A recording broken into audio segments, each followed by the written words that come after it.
Good evening, Solon! Presenting the 2023 Solon Marching Band.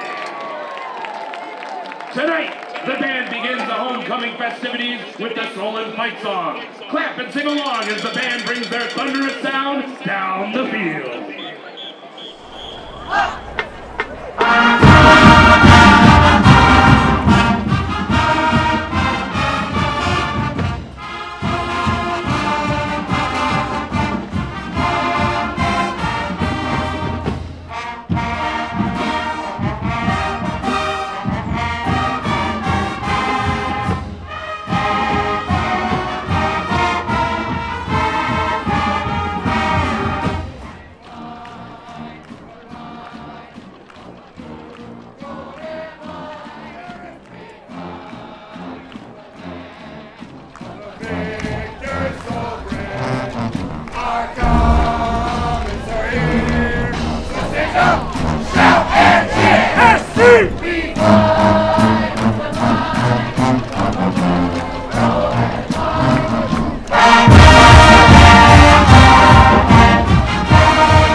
Let's keep the party going with the killer track that details the journey of Vikings coming from the land of ice and snow, driving their ships to new land in search of the western shore, which sounds like they're driving around Cleveland in the wintertime.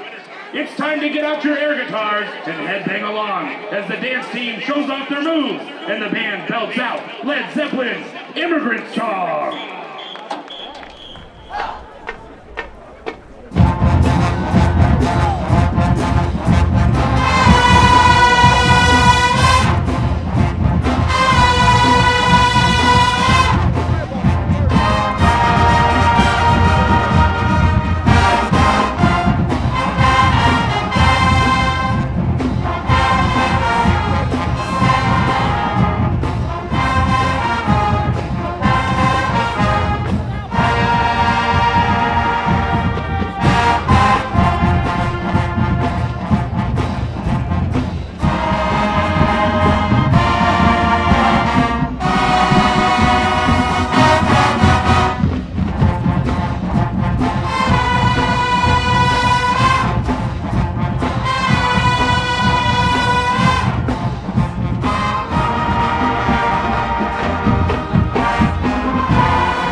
Ladies and gentlemen, welcome to Homecoming 2023.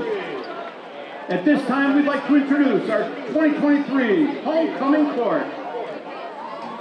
The court is composed of 8 extraordinary individuals selected by the Solon High School student body. Ladies and gentlemen, please give a warm welcome to this year's court. Mackenzie Blackburn, escorted by Colleen and Darren Blackburn.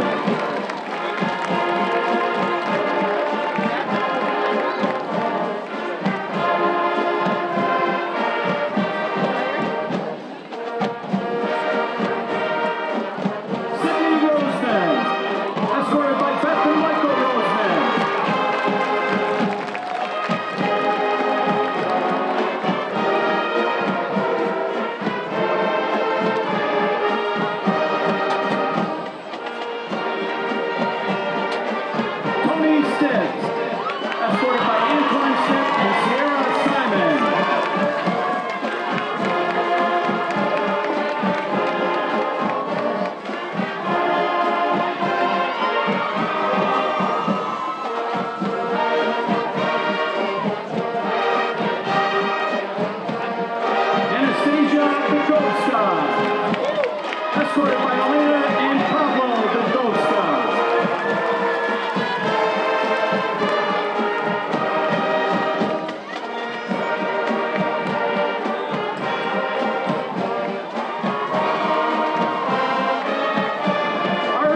Friedman, escorted by Darcy and Judah Friedman.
Big round of applause for our 2023 Homecoming Court.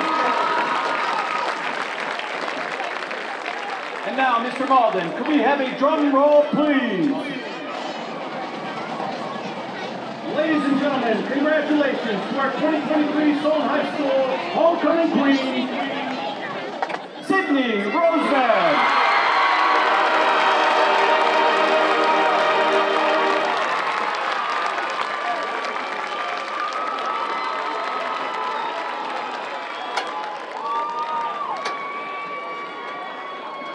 And ladies and gentlemen, congratulations to our 2023 Solon High School Homecoming King, Ari Friedman.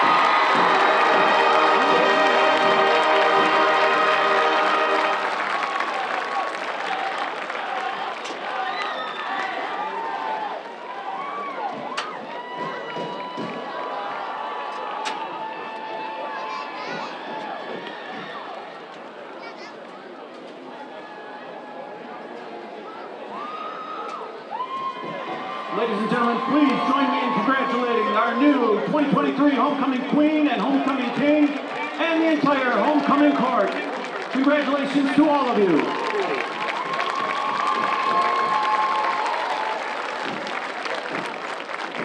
Please rise as the band pays homage to Solon High School by performing the Alma Mater, conducted tonight by Executive Officer Lisa Bonderchuk.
gentlemen, head coach Brian Wisniewski and your 2023 Solon Comets.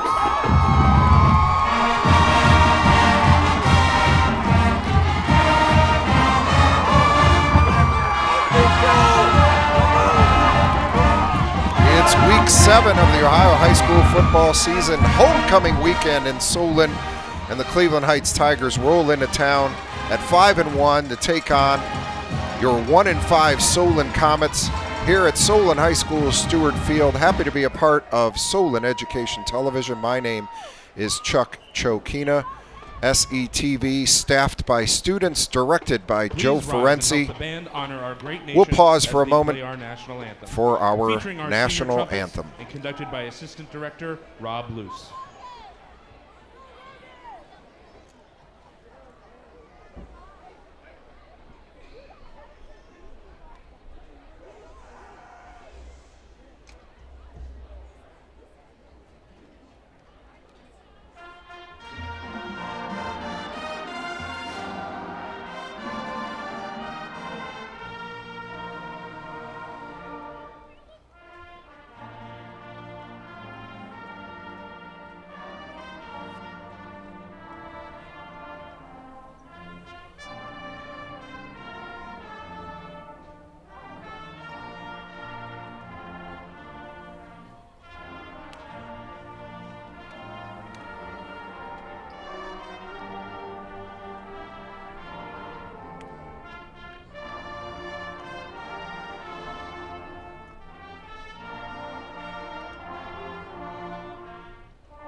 Solon High School Marching Band with their rendition of the national anthem. Tonight's matchup is Division I versus Division II. The Heights Tigers coming in with a record of 5-1, having beaten Berea, Hudson, Brunswick, Menor, and Strongsville.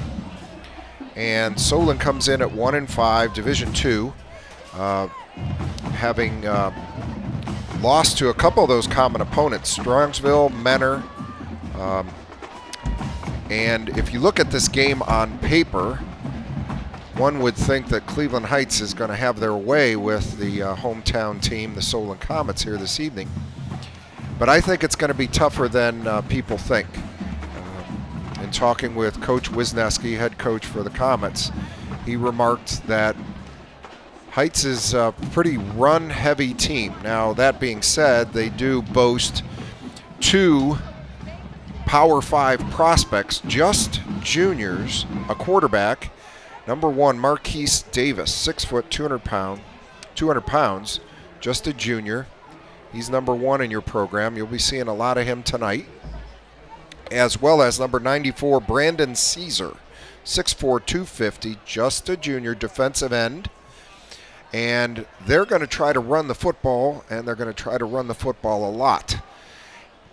In an earlier game this year against another 1-5 team as we speak, Brunswick, the Brunswick Blue Devils had the Heights Tigers down at halftime, 10-0. And they loaded the box to try to make Heights throw the football. Now, they wound up losing that game. I believe the final was 13-10. Not a rousing victory for this 5-1 football team. They eked out a couple of wins. They beat Menor by a point. They did drill Strongsville last week, 41-0. They lost a good Hudson team just by 3 points. Their only loss came to a team from New Jersey. But they won the toss, and they elected to receive. And the ball's going to go in the end zone, and the ball will come out to the 20, and Heights will have their first series of plays from their own 20-yard line. So what to look for would be, see how Solon tries to defend the run. My feeling is, coming in here, Heights isn't going to change what they do. I don't think they feel the need going up against the 1-5 football team. And right away, the Comets are coming out with 4 down linemen. Brady Bush, Sean Richardson, Devon Simmons, and number 23 is Michael Fry, lined up over the center. And Heights comes out in 4 wide outs. And Marquise Davis is in the backfield, and they try to throw a little flare screen, and they've got nothing. A loss. Owen Grossman. Pass is complete to Henry Perryman.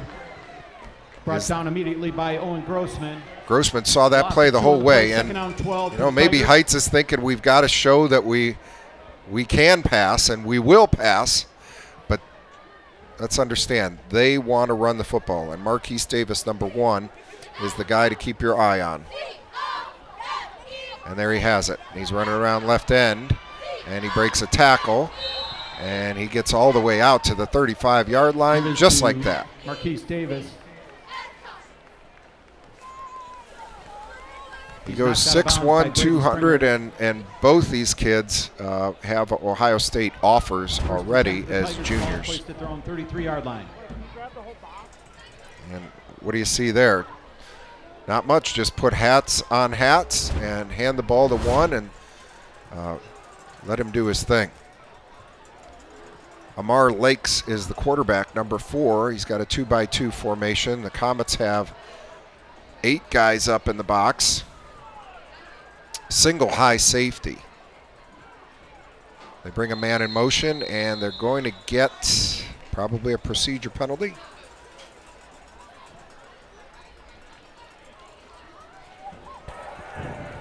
Dead ball. Procedure on the offense.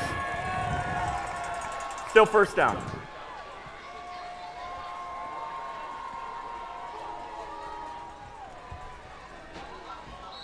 Henry Perriman, number 2, was the man they brought in motion there, and they look to be running the jet sweep. But again, Davis is in the backfield, and they hand it to him. He's got a hole up the middle, but he's brought down there by number 2. Give us Marquise Davis. Michael Pierce. Michael Pierce. He almost gets back to the original line of scrimmage. It'll be second. 4 on the play, second down 11 for the Tigers. And 11.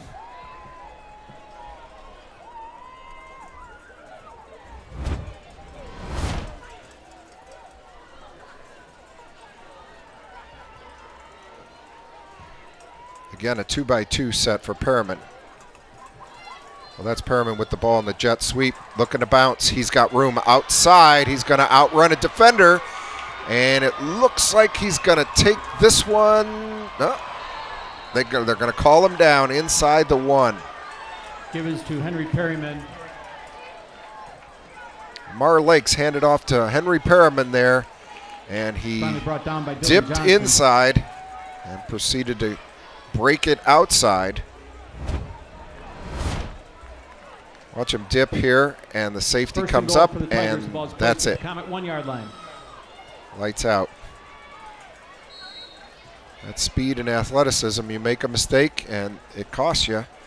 And a big play there for the Heights Tigers. They hand to Davis. He's going to run around right end and leap a defender and get into the end zone. And Heights is on the board just like that.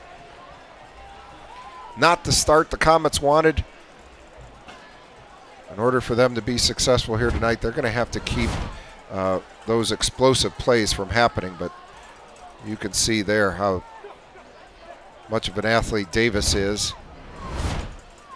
Stopping and going and then leaping a defender to get in the end zone. So it's number 20, Gabe McKay, on for the extra point.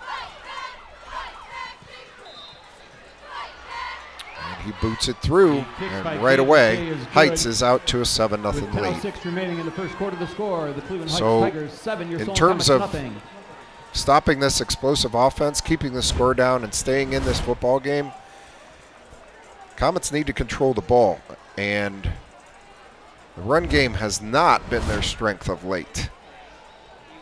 Although in the Mayfield football game, their lone win of the season, A.J. Jefferson did do a nice job. And they were able to run the ball as they needed.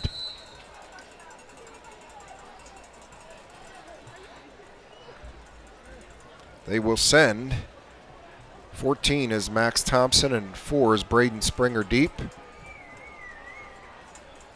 Gabe McKay will come out to do the kickoff duty. Interesting choice by the Heights Tigers. They won the toss, and most teams defer anymore, right? Because they want the ball coming out of the half. That allows them to dictate right before the half what they want to do. That is, try to sustain a drive and then, you know, start with the ball in the second half. But Heights right away wanted the football, and you can see why. They wanted to get their offense out on the field, get them comfortable. McKay pooches it. Upback takes it. That's number 3. Burhan Kara, senior. Kick is returned by Burhan Kara. He breaks a tackle, gets it out to the 37-yard line where Luke Cormuth, quarterback, there's Kara, breaking a tackle and getting run out of bounds. We'll see if the Comets can establish the run game. They do have some size up front in Jalen Morgan, 6'3", 305, number 75, and Gavin Baisden, 6'5", 300, number 76. Both at the tackle positions. And Cormuth's going to roll out, and he's got his man. That's Ben Friedman out in the flat. Pass is complete to Ben Friedman. Nice little bootleg to start. By Antonio Williams.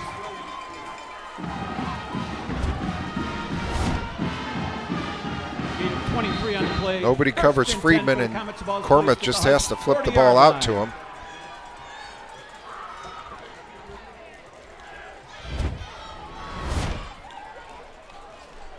Grafton, Springer, Barman, Thompson are the wideouts. A.J. Jefferson next to Luke Cormuth. Bring a man in motion. Cormuth's got problems, and he is brought down for a loss. Cormuth, the ball carrier, is brought down by Jaquan Stubbs and Brandon Caesar. They brought Braden Springer in motion and then tried to throw a little flare screen out to him, but it was covered well. The Heights DBs came up quickly, and Cormuth had nowhere to go with it. Thus, the 3-yard loss, setting up 2nd and 13. And the Comets have come out a bit aggressive here on offense. At least they're willing to put the ball up. Cormuth again, 2-by-2, is going to roll to his left. He's got pressure, and he goes down. Cormuth is sacked in the backfield by Jason Owens and Albert Green Jr. 3rd down, 20 for the Comets. They've got penetration right away. Cormuth has nowhere to go with that one, even though he's trying to roll out to get away from that pressure. So keep your eye on how much pressure this front 4 can bring. Brandon Caesar, the Power 5 recruit, is at left end. And there they tried a quick screen. Screen pass is batted down to Jefferson, by Rodney Harris. But again, too much pressure. Gavin Baisden was working against Caesar here at the top of your screen. Into punt for the Comets. Makes it a lot easier for the DBs to play behind a line like that. A D-line that's active. The Browns are having this sort of success where you don't have to cover as long. You can break on the ball a lot quicker when there's pressure on the quarterback, and so far they've gotten pressure. There's a good boot by Barman. High, takes a Heights bounce, and back to the 26, so that'll be a net of down by Ben Friedman. 24 yards on the punt. Just got the wrong bounce there for Solon, and Heights takes back over already with a 7-0 lead. It's It's going to take disciplined defense. I think in that replay on the long run by Perriman, you saw the cornerback on the wide side of the field take 2 steps inside, and when Perriman dipped inside, and then Perriman bounced it, and that was all it took for him to get around the end with his outstanding speed.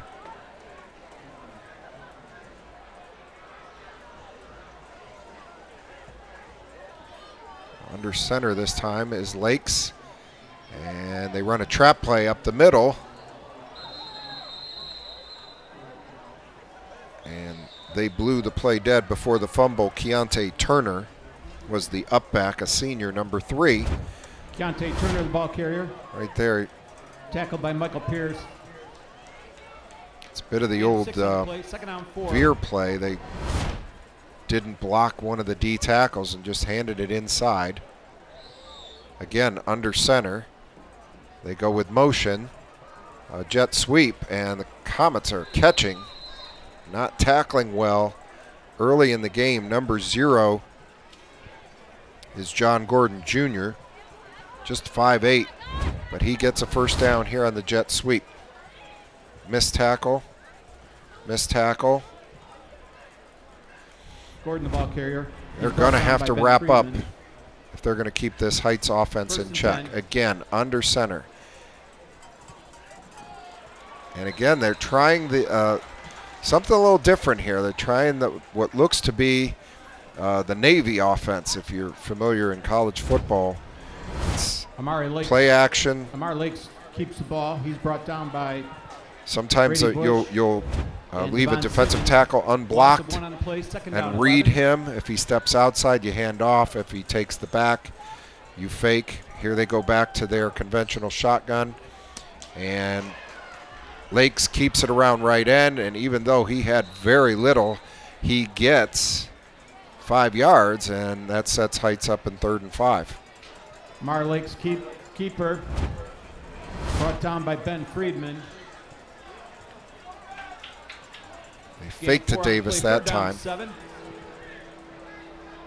We're going to call it 3rd and 7. Again, 2 by 2 for Lakes. He hands off, nope, keeps, and he's going to get brought down. Sean Richardson. Amari Lakes is brought down by number 53. Devon Simmons. Devon Simmons. Would not be fooled here. 4th down for the Tigers. Brady Bush took the back, and Simmons had the QB, and it forces Heights into a punt. Into punt. Number 20, Gabe McKay, deep for the Comets. Braden Springer. Well, it looks like they've got too many guys on the field. Get off the field. Okay. Springer is deep, and Heights has to take a timeout. Timeout. Cleveland Heights. We're down to 5:59 remaining in the first quarter. The Heights Tigers already out to a 7-0 zip. Are punting the ball away on their second possession. A good defensive stand by Solon. Their first offensive possession.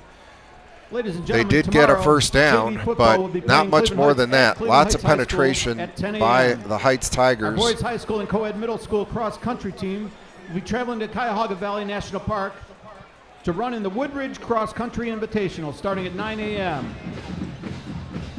Our JV and varsity boys soccer team will travel to Eastlake North. JV plays at 11, varsity at 1.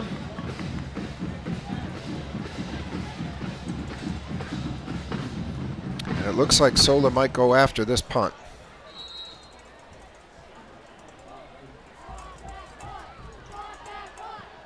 They did, but they picked it up. Springer calls and makes the fair catch at the 30, so that punt will be a net of 32 yards.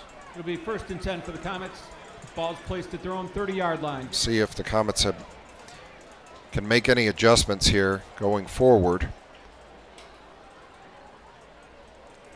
They were denied in their last series, although they did come out throwing and ran a bootleg for an explosive play. After that, they couldn't get anything going.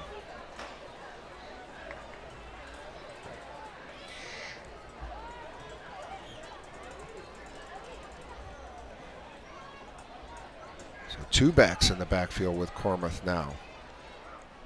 Sends Barman in motion, turns and hands to A.J. Jefferson, who's got nothing. Yard loss.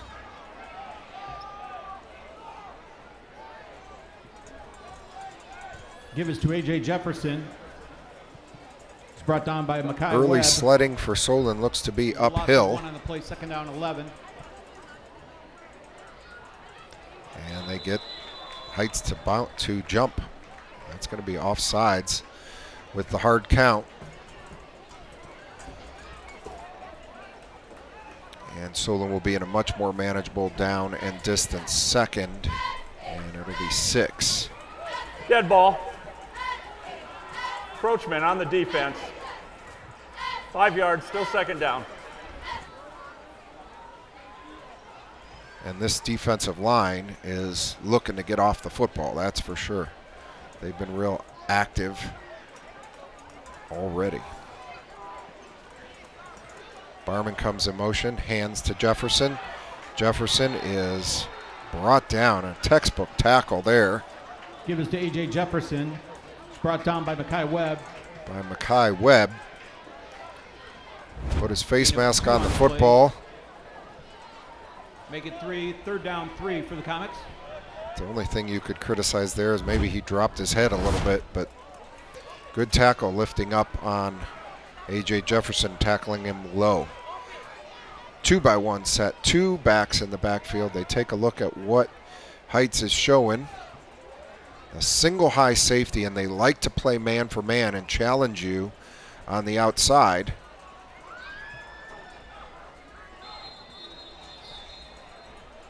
They get a whistle and a timeout. So an early timeout for Solon. The coaches understand the importance of being able to convert 3rd and short and hang on to the football and keep the ball out of the hands of Marquise Davis and this prolific offense.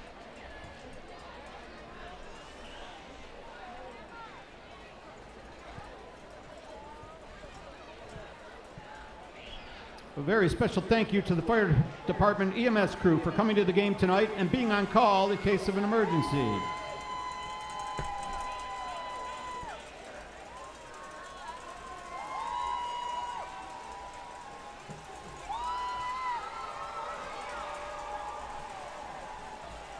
So 3rd and manageable. Just 3 yards, and I think important for Solon to convert here to get some momentum going. Again, Heights shows man for man in the deep backfield. They bring Springer in motion, fake it to him. Barman under all kind of pressure, he's going to go down. Brandon Caesar, number 94. Backfield by Brandon Caesar.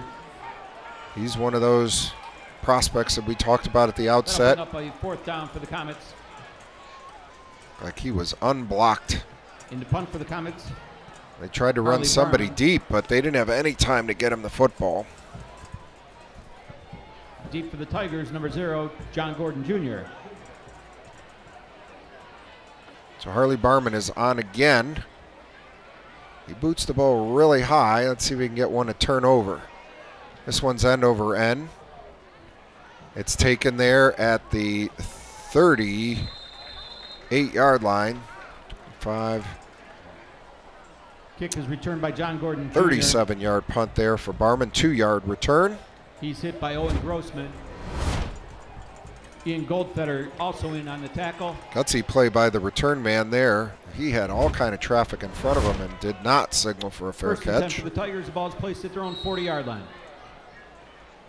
Solon needs to keep this score down, obviously. They need to keep within striking distance, so they've got to prevent explosive plays.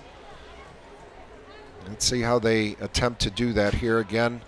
Heights comes out in 2-by-2. Davis with Lakes as the quarterback, number 4. Hands to Davis, and he's going to get brought down eventually. Brady Bush was hanging on for dear life. And he dragged Brady for about 4 yards.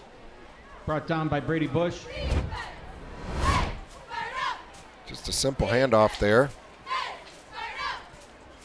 Gain of 3 on the play, second down 7. You can see his leg strength there. Comets blitz, Heights throws, and a good call for that particular defensive call. Jr., brought down by Michael Pierce. 1st and 10 for the Tigers. May have been a run-pass option for the QB, as he saw blitz coming and did the right thing, threw the football. Again, the 2-by-2 set. They bring a man in motion. High snap. Davis does not have it. Lakes kept it. He rode Davis there for a bit before deciding to keep it himself. Brought down by Brady. He puts it in Davis' belly and still has it there late and finally pulls it out. Gain of 5, second down 5. 3-by-1 now. 2nd and 5 for Heights. They make a late play call here.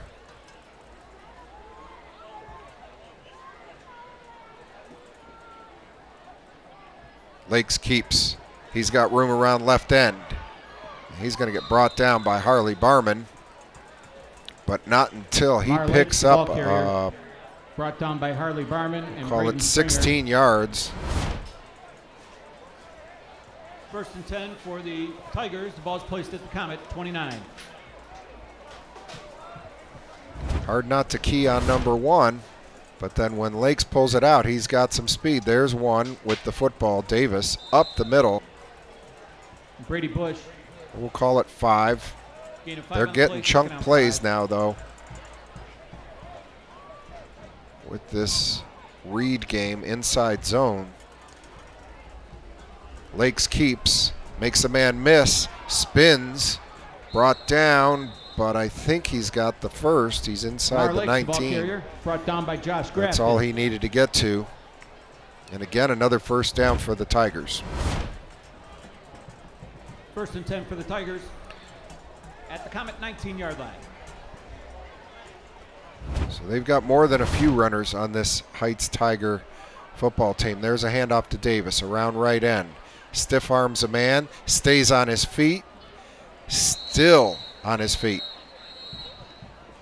Marquise Davis, the ball carrier. And he picks up 8 there. Tackled by Ben Friedman. This offensive line doesn't have to do a lot of blocking. Gain of 7 on the play, second down 3. They really aren't. But when you have backs like this, you just got to put a hat on a hat. Because these kids are going to make people miss. So Lakes again pulls it out. Going to run around left end, and he gets brought down. Nice job there by Max Thompson. Lakes, the ball carrier. He's brought down by Max Thompson. They like the read play. No gain on the play. 3rd down 3 for the Tigers. That's the way the first quarter is going to end. Heights Tigers threatening again. They have a 7-0 lead over the Solon Comets. We'll be right back after this timeout.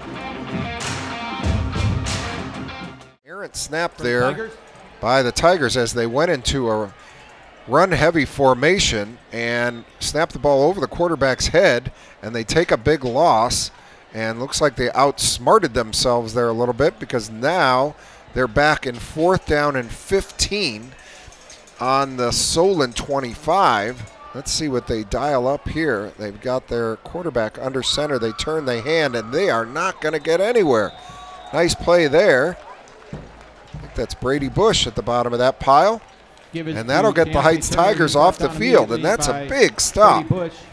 Ball is turned over on down. Heights was moving the ball, and then they came in with some different personnel. Placed at their own 23-yard line. They brought their star defensive end, Brandon Caesar, into the game, number 94, and he was going to be a blocking back prior to this play that we just saw on replay, and they messed it up. The center snapped it over the QB's head, and Now their offense is off the field, and Solon has a chance to counter. Just down 7-0. Again, Heights shows man-for-man coverage in the defensive backfield, and Solon can't run the football.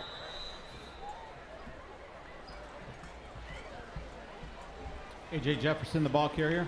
Single high safety in the middle of the field. And this D-line is big for Heights, and they are athletic.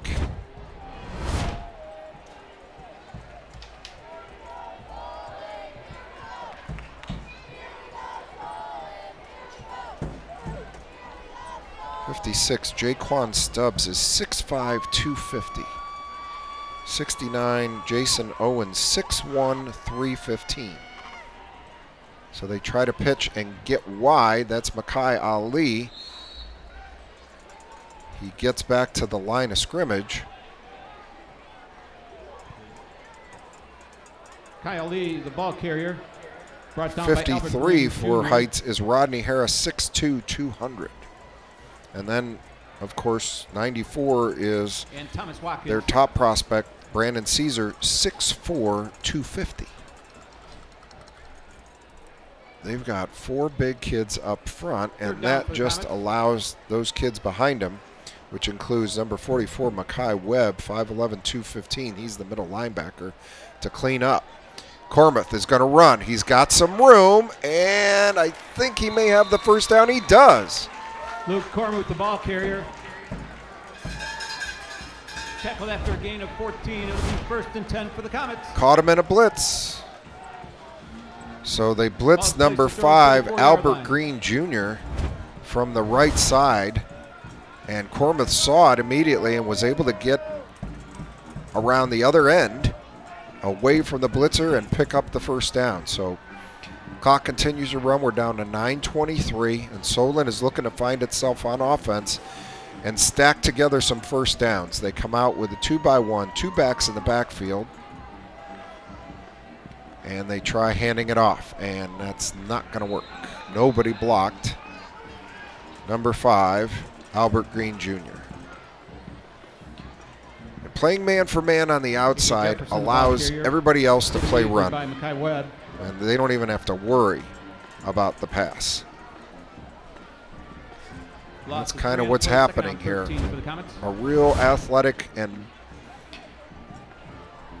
quick front 4 allows those guys behind them to just pursue and run to the football. And then the DBs are manned up. You know, at some point, you got to take a shot. A.J. Jefferson with the ball, and he gets brought down, and they're saying there's a fumble. Heights thinks they have the football. See if the officials, they are not signaling. Nope, they're calling it 3rd down. They called him down. Heights has tried to strip the football a couple times here already. First guy stands him up. This guy tries to strip him. I think Solon caught a break there. I think he brings up a 3rd down 14 for the Comets. Legitimately fumbled that one from my vantage point. But this is not the down and distance Solon wants to be in, 3rd and 14. But again, with these wideouts, it's obvious they're in man. They try a screen. Jefferson cannot escape the grasp of number 44, A.J. Jefferson. Makai Webb. Tackled by Webb. Picked up a couple. And Albert Green Jr. Just try to sneak him out there, but Webb is able to use the sidelines. Jefferson slips there and goes down near the original line of scrimmage, and Solon will have to punt it away. So Barman. In the punt for the Comets, number 9, Harley Barman. Deep for the Tigers. Number 11, Amir Atkins. Oh, and they fake it. And Grossman's got it. Down the sideline to the 30, the 25. Breaks a tackle, and he's inside the 15. And Coach Wiz runs the razzle-dazzle again. At a great time for it. Seemed like a regular punt. For the Comets, the ball is placed at the Tiger 15 Deep in their own territory.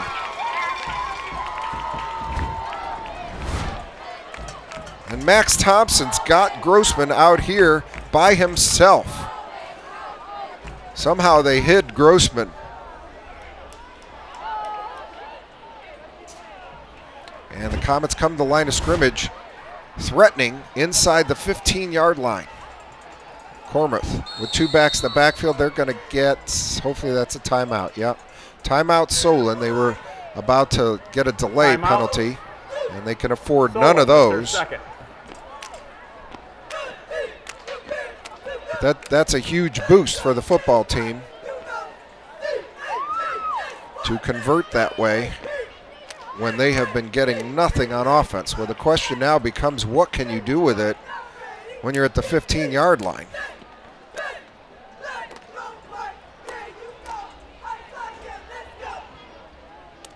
There's just been too much penetration up front at the snap. And I don't know that Cormuth has much time to do anything with the football. They've tried to run some screen plays. They've tried to sneak people out in the flat. They've tried to run the ball a couple times. I think down here they should probably take a shot over the top. Just run somebody on a go route. Just get Brian McQuaid ahead, set him out to the corner.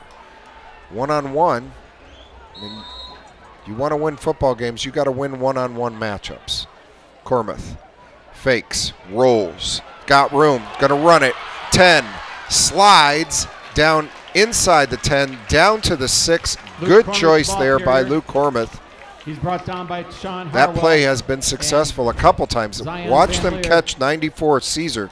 Caesar does not see the fake, and he's running away from Cormuth, who still had the football. Could try that again. That's worked a couple times.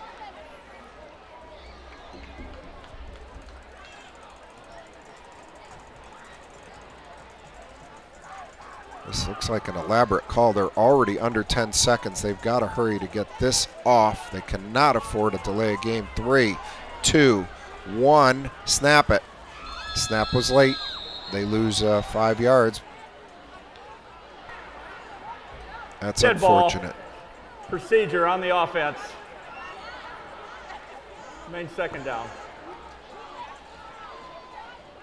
So sets them back in 2nd and 6. They certainly cannot afford penalties like that.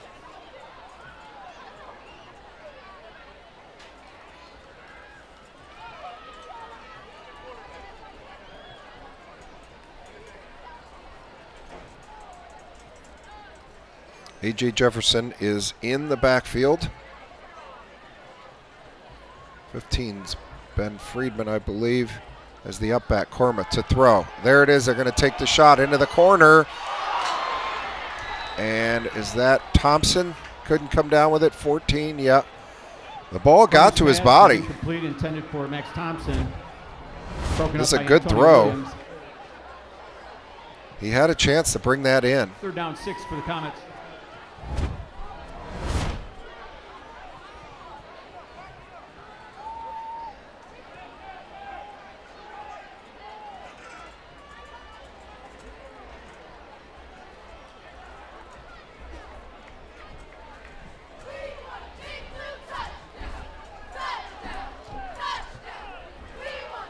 They bring McQuaid in motion. Cormuth takes the shotgun snap, rolls under pressure, throws it to nobody, but he was outside the box. Cormuth's pass is and incomplete. Look at what that penalty did to him. They had 2nd and 1. Intended for McQuaid. And they lost 5 yards and they couldn't overcome it. So they're setting up for the field goal now. This is Coach Wisniewski. He's run 2 fake punts in the same game. And to attempt the field goal for the Comets, number 40, Aaron Teitelbaum, pulled by Harley Barman. Teitelbaum is in, the left-footed place kicker. Low snap, Barman gets it down. Teitelbaum's kick is up. I think he missed it. Yep, he hooked it right. Not sure if the low snap good wide right. hurt the hold. It'll be 1st and 10 for the Tigers. Ball will be placed at their 20-yard line. If he kicked the strings, it looked like Teitelbaum hesitated because of that. That's all it takes to miss a field goal if you're not in rhythm. And we didn't get to see the snap there, but that hurts. You ran that fake punt.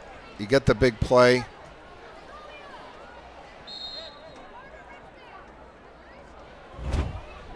Here's that, let's see if low snap, it bounced in.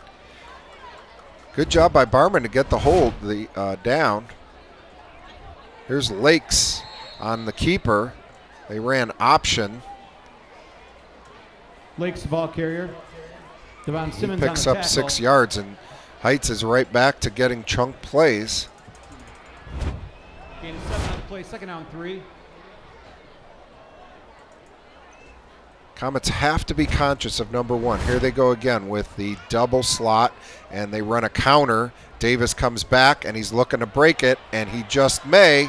He's around right end over the 50 and the 40, and breaks a tackle, stays on his feet, and he's going to take it to the house. Heights touchdown is scored by number 1, Marquise Davis. Simple little counter back toward the center of the field, but Davis gets in there and immediately looks to bounce it. Or he runs in the center, but he's got his eyes down the field. And he gets out here at 6'1", 200, stiff arms one man, makes him miss, is able to fend off another tackler, and now you see why Ohio State wants him.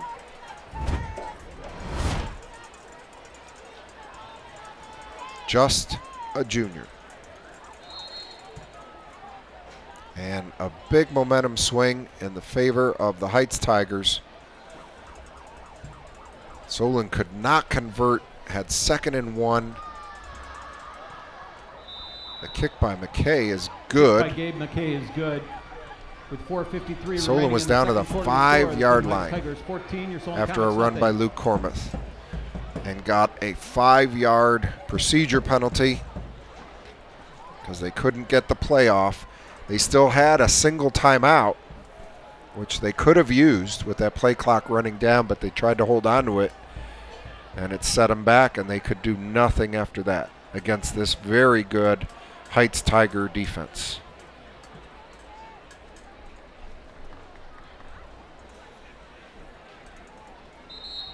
Well, you can see how they're 5-1, how they beat Menor, how they destroyed Strongsville last week, 41-zip. Their lone loss to a Catholic school, Paramus Catholic from New Jersey. That was a tight ball game. And Hudson gave them a good game. Hudson has a good squad this year. Gabe McKay. But they came out on top in that one with a late score. Number 4, Braden Springer, number 14, Max Thompson. This team is Division I, the Heights Tigers, and they are in Division I Region 1. They are the 4th seed as we speak, which is a point system based on who you beat and how good those teams are that you beat. Max Thompson takes the kickoff. He's got some room and gets it out past the 30-yard line. Good return there by Thompson. Kick is returned by Max Thompson. He's tackled by Mike Middleton.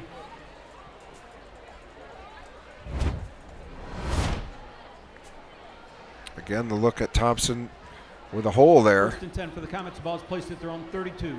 Just couldn't keep his feet once he got spun. And once again, it's up to the Solon Comet offense to try to deal with this Heights Tiger defensive line. They are the real deal up front. And they've got 7 guys in the box. They bring a man in motion. They hand it Jefferson, and Jefferson's got nothing.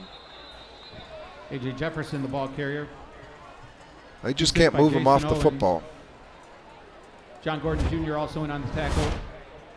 No gain on the play. 2nd down 10 for the Comets.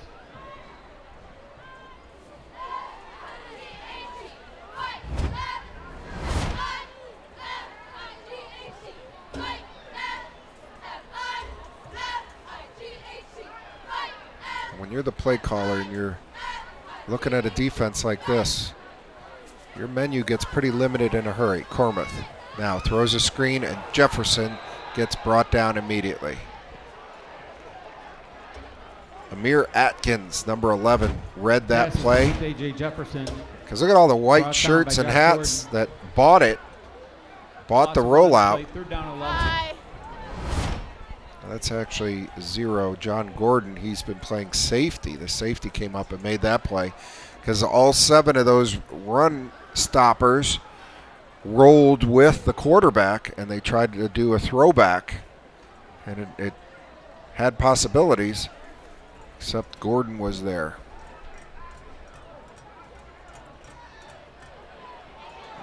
Cormuth's arm was hit, and Gordon had his hands on it, but there's a penalty flag. Gordon, we do have a flag on the play. They've got pass interference.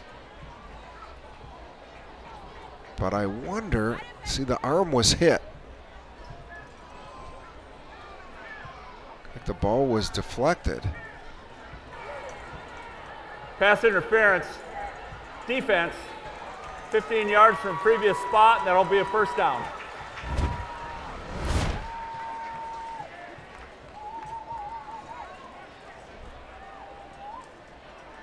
I think the Comets really benefited from that call because I don't think there was a lot there.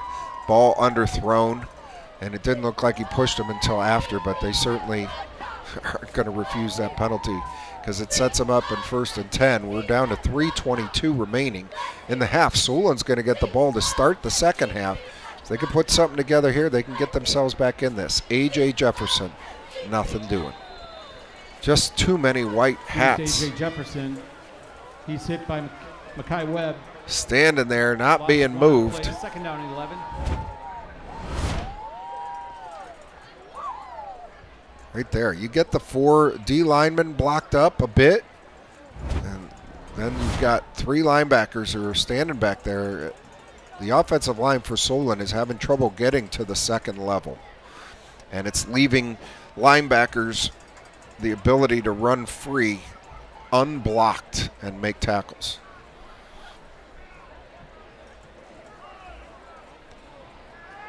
Cormuth going to throw. He's got McQuaid.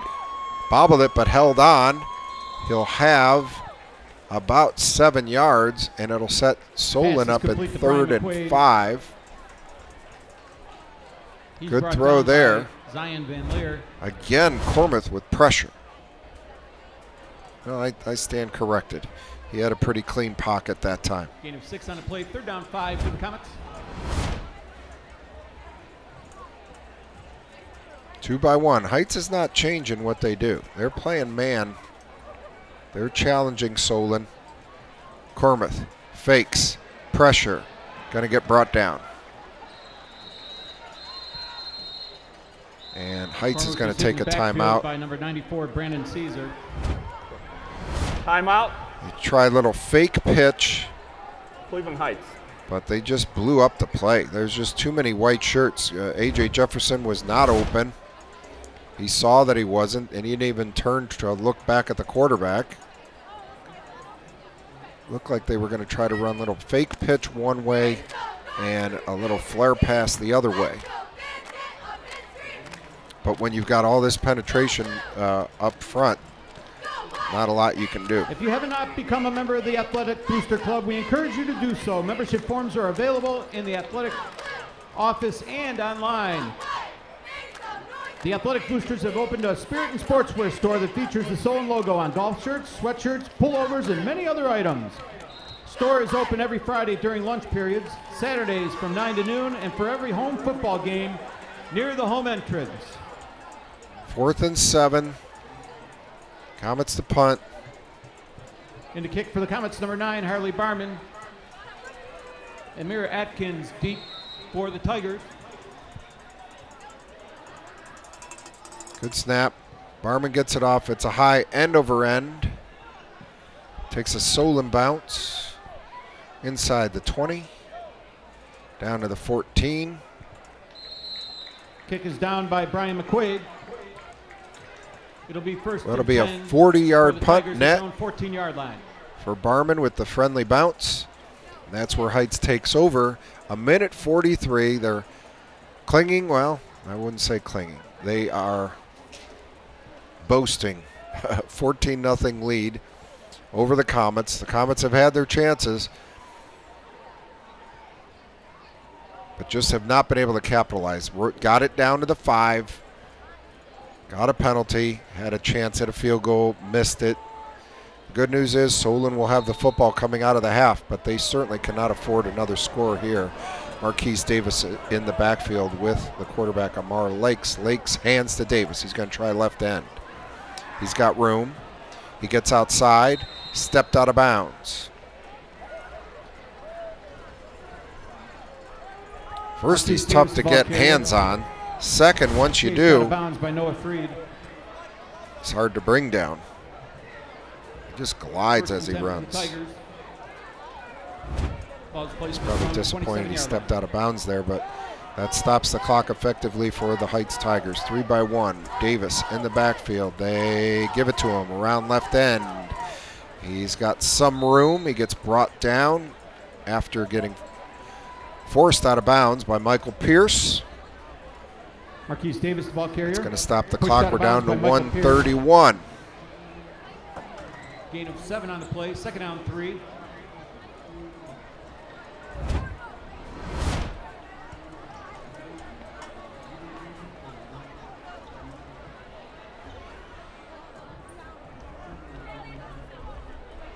They got a bunch set to the wide side of the field. They hand. That's John Gordon Jr., number 0. He manages to pick up the first down. Simmons. There is a flag on the play. We have a flag. Hold. Holding. Offense. 10-yard penalty, redo the down.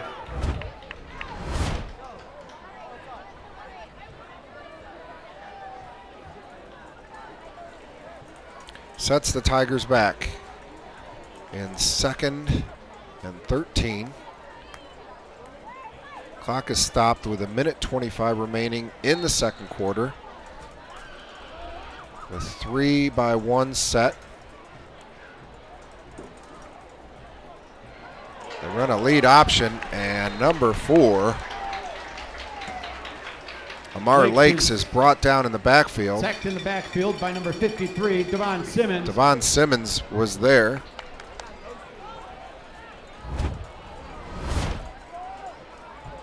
Brings up a Comets had this 17. covered. Thompson took the pitch man.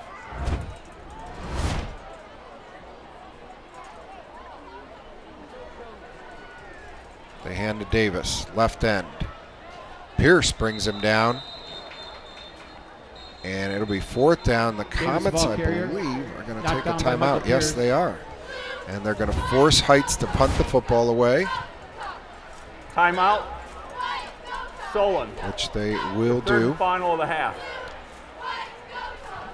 And Solon now in a pretty good position insofar as there's 45 seconds left in the second quarter. They are getting the football back, and they will get the second half kickoff. So Spectrum Channel 1020.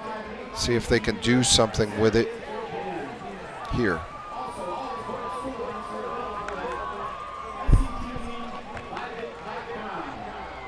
Can we get a shot of that orange full moon over the visitor side?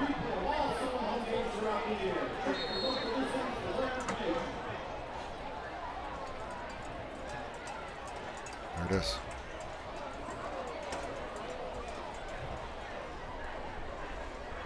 It is fall in Northeast Ohio, although game time temperature is around 70 degrees. It's a nice night for football. Gabe McKay boots it away to Braden Springer, sending him back to the 32-yard line. He breaks up the middle. He's got some room, still on his feet. And Braden Springer with a nice return inside the 50-yard line, where Solon will set up with 32 seconds.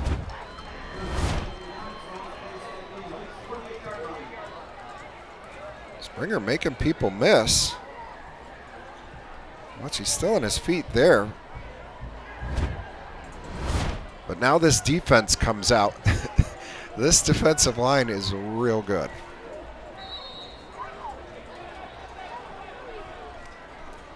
And Solon's had a tough time blocking him.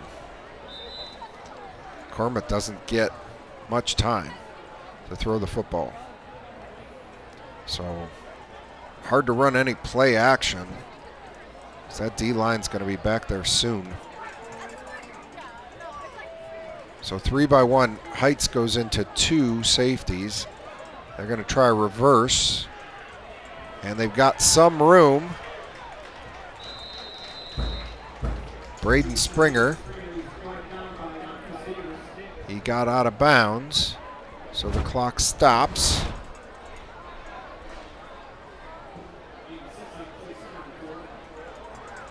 Springer gets 6 on that play. 2-by-2 set for Cormith with A.J. Jefferson in the backfield. Takes the snap, drops.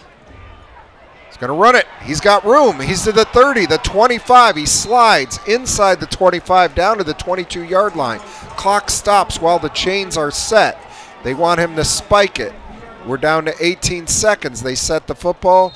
Cormith spikes it down to 17 seconds. And the Comets have a 1st and 10 inside the Heights Tigers 25-yard line at the 23.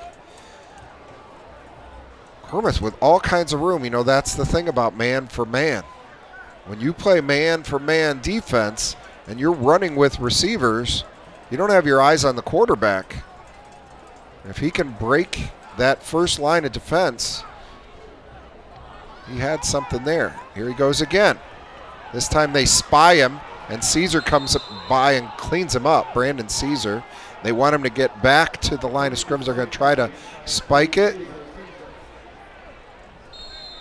They do. And that'll be 3rd down, 8 seconds ago. They have a timeout left, and they'll send the field goal unit on. He will attempt a 39. Aaron Teitelbaum will attempt a 39-yard attempt.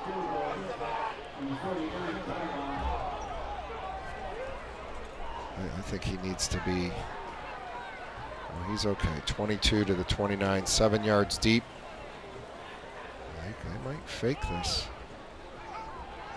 Barman. Low snap again, gets it down. Teitelbaum boots it. I think he missed it, hooked it right again. And the clock is down to 3 seconds.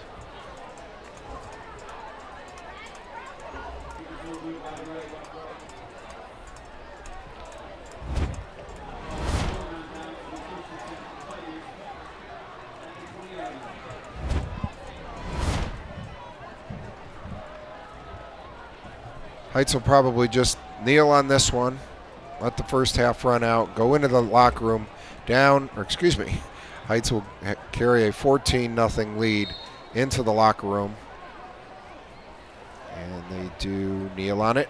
And that's the way the first half will end. The score, Cleveland Heights 14, Solon 0. We'll be back after halftime with the second half. Stay tuned.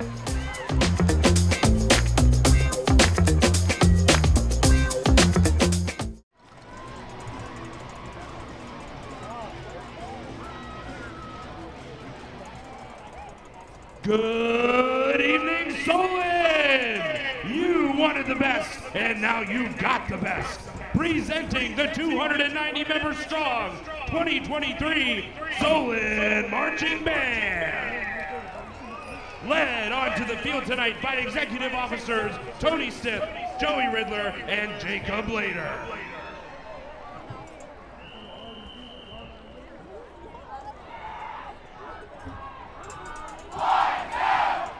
Tonight, our halftime performance pays tribute to historically black colleges and universities and their marching bands. We begin with a powerhouse chart and dazzling drill inspired by the human jukebox from Southern University. You won't be able to stay in your seats as the band brings it with Cold Hearted.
we have a classic tune from the supergroup, the Jackson 5.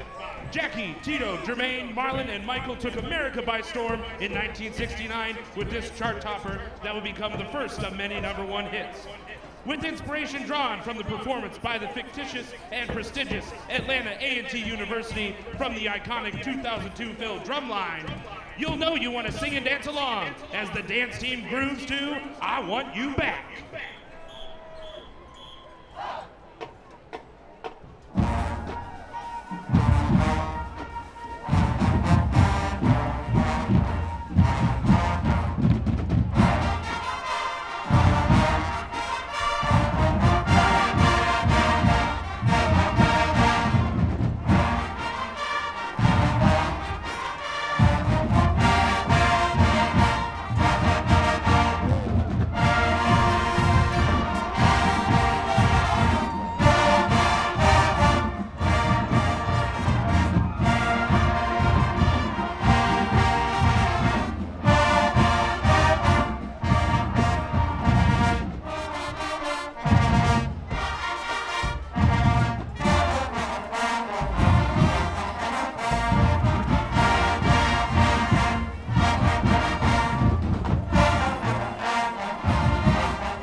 For our next song, we fast forward 52 years to 2021. In July of 2021, Lil Nas X dropped a mega hit that would become the song of the summer, and he would cement his status as an international pop star along the way. This stellar chart and vorticular drill was inspired by the spectacular Tennessee State University aristocrat of bands. We got what you're waiting for with Industry Baby.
We finish our tribute to HBCUs with an iconic anthem from the legendary funk band Cameo.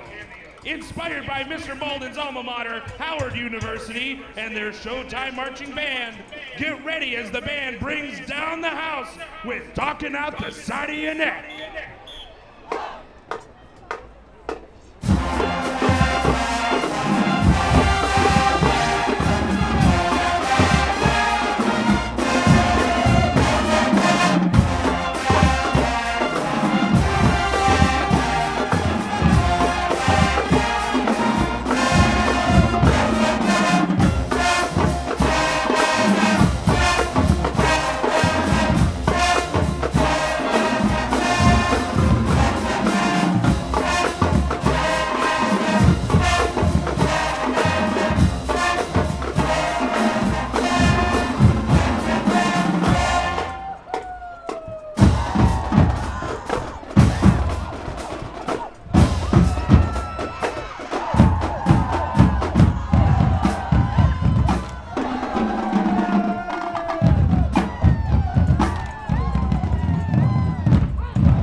There's more. We have a bonus tune for you tonight. Let's keep the show going with a tune that needs no introduction. You know it, you love it. It's the Black Keys' Wild Child.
You just witnessed the heart-stopping, hard-rocking, beat-dropping, earthquaking, and groove-making Solon Marching Band. The Solon Marching Band is under the direction of Mark Malden with dance team advisor Andy Simmons and drumline instructor Carlos Stevens, along with assistant directors Rob Luce, Jerry McDougal, and Trent Seaver. We hope you enjoyed tonight's performance and have a great rest of your evening.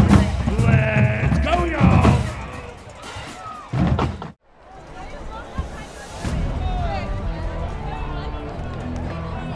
Back here at Solon High School Stewart Field, SETV is happy to bring you Solon Comet Athletics.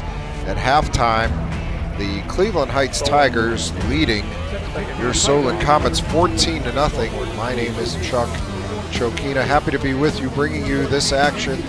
Tonight's second half about to kick off. Gabe McKay to do the honors for the Heights Tigers. Solon Comets had their chances in the first half, getting the ball down to the 5-yard line of Heights before suffering a penalty and then having to try a field goal, which they proceeded to miss. They missed a couple of field goals. There was a short pooch punt. Comets fall on it. They'll have good field position out at their 37. Solon has been unable to get on track offensively.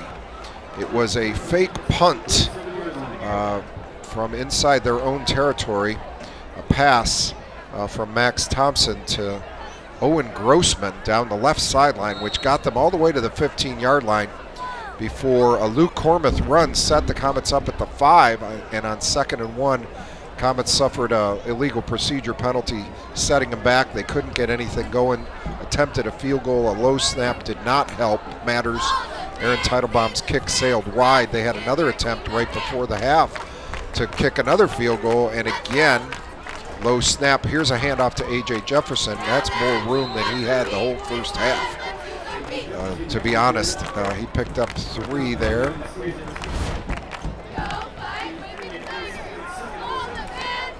That's number 94, Brandon Caesar, jumping on A.J. Jefferson's back and bringing him down after that. Well, we'll call it a 3-yard gain. And the Comets missed 2 field goals in the first half, and that's been the story. Heights behind Marquise Davis has a 14-0 lead. Oh goodness, that's a flag. That can't happen.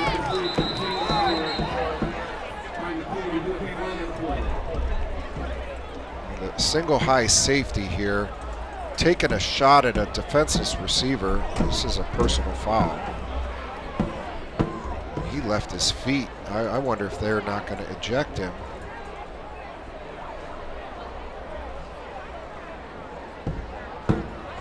Personal foul. Hitting a defensive player. Against the defense, that'll be a 15-yard penalty. First down. This is late too. The ball's already thrown. There was no need for that.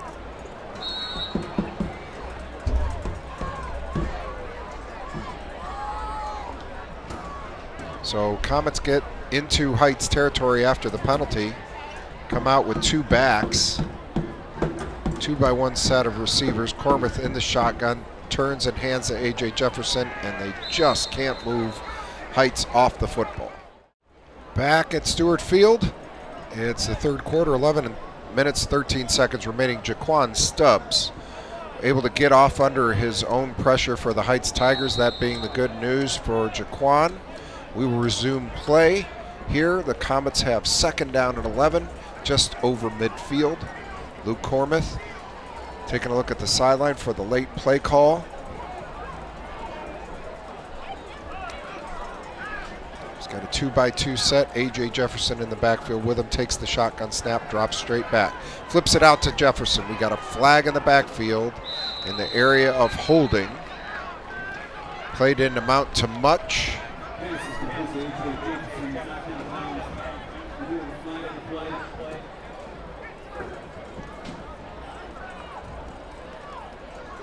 See if Heights elects to take the play or the penalty. Holding. Offense.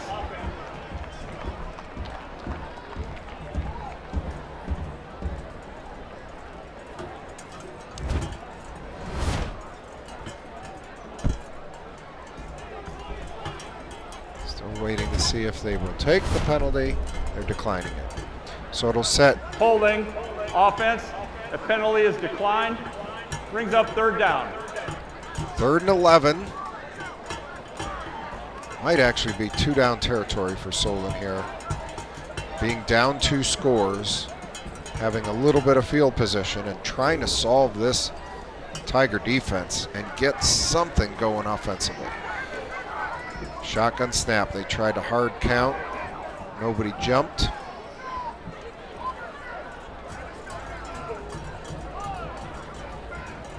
Cormith hands to Jefferson, and he's got white shirts right in his face.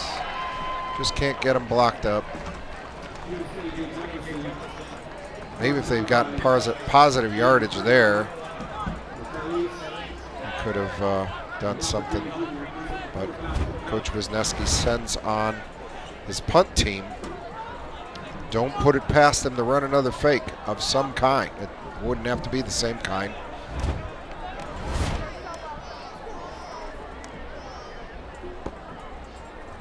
Heights kept their defense on the field. Barman kicks it high, end over end, bounces at the 20, takes a Solon bounce, goes out of bounds. Around the 15, that'll be a 35-yard net. We'll call it 34. We're down to 9:30 remaining, third quarter, and Heights will take back over. It's been the Heights defense that has stymied the Solon offense and created lots of negative plays, and they have not been able to get anything going. Defensively for Solon, it's been a couple of explosive plays. Marquise Davis, number 1 in the backfield. Again, this is Navy's offense. Tight end, 2 wing backs. Hand to Davis. Going to look to cut off left tackle. He goes down. For him, that's a short gain. 4 yards. 2nd and 6.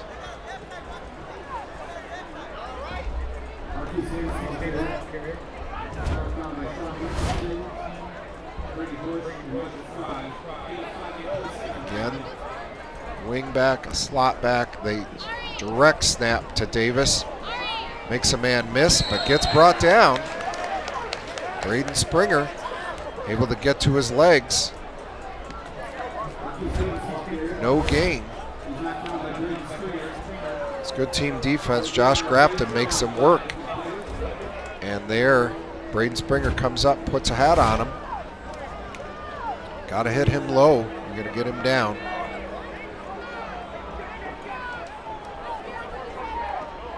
Fumble. Comets are all over it. They've got it at the 20-yard line.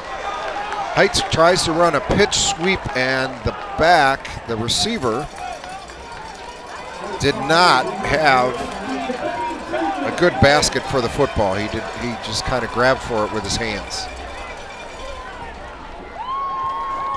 Ball winds up on the ground, and if there was ever a time in this game here, watch him.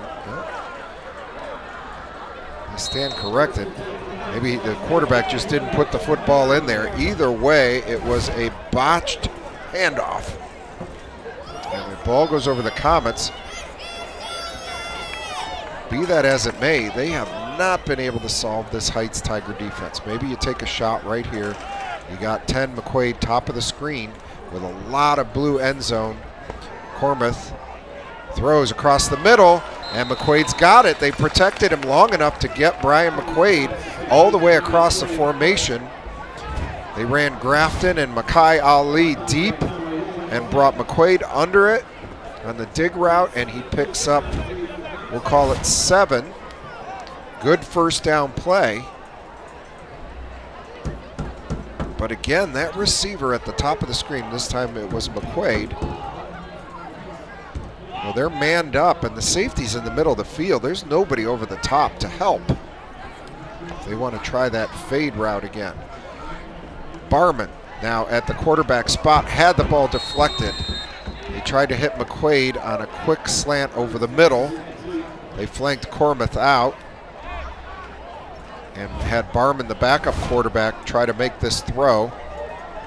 Right there, they're trying to call attention to a little flare or screen pass out to the right. They had one of their receivers jumping up and down and waving his hands as if he were going to receive the pass, and then they try to hit McQuaid running down the seam, but the ball was deflected at the line and to no avail. They now come out 2 by 1, 2 backs in the backfield. Cormuth. Heights shows blitz. Get a legal procedure. Not helpful for the Comets, these penalties, despite them being 5 yards. 5 yards in this one against this defense is hard to come by.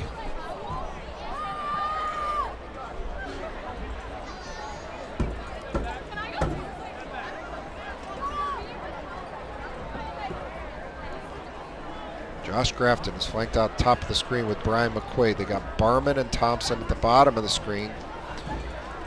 Jefferson is the lone back. Heights again showing man for man. No safety, deep. Cormuth to throw. Lobs it down the middle, and he's got Brian McQuaid for the touchdown. They got Cormuth enough time to get rid of the football. No safety over the top to help. That's just a busted coverage by Heights. And the Comets are back in this one at 14-7. Well, pending the extra point. 7:37 remaining in the third, but that's the score they've been looking for. Let's see if they can get this snap and hold cleaned up, because they've had some trouble with low snaps and spotting the football, and Teitelbaum's missed a couple of field goals. Better snap. This kick is up and true, and the Comets are within a score. It is now Cleveland Heights 14, Solon 7. Here's a look at the extra point again. Clean snap, clean hold. The boot high and down the middle.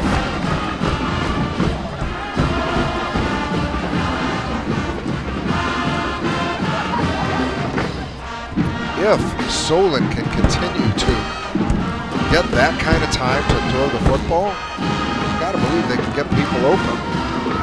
They know the coverage. Heights is not doing anything different. Here's the score again.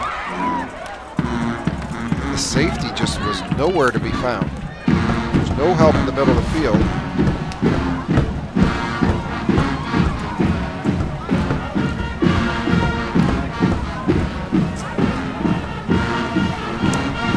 So I don't think you kick the ball deep here. I just don't think you can afford to have Marquise Davis with the football in his hand in the open field.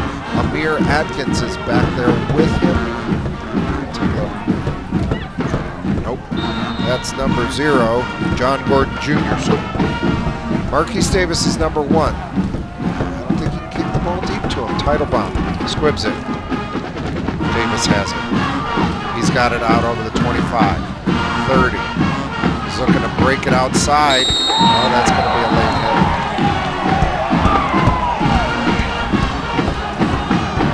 That happened outside the white. Outside the white. That was unnecessary, and that really helps Cleveland Heights because that's going to send him out to the 50-yard line. Personal foul. Late hit, out of bounds. Late hit, out of bounds. Through 15 yards, added on to into the run. First down. They've got him. They've got him. They're using the sideline as an extra tackler. That's just unnecessary. It's not something to be applauded. That was not a smart play. So Heights comes out. They hand inside Gordon. He's not real big, but he picks up about 5. A couple of players overrunning. Richardson, that was Devon Simmons going inside. Michael Pierce went outside. Gordon went between them. Hand to Gordon around left end. He's got that speed out there. You can't let him outside. I know it's easier said than done, but you've got to force them back in. And he's close to first down. He doesn't get it. But right there, you're coming from the outside. All your help is inside. You can't let him out there.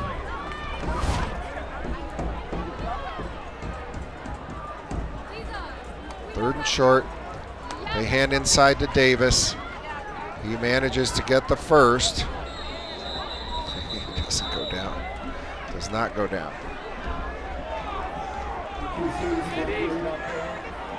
Things are getting a little chippy here late.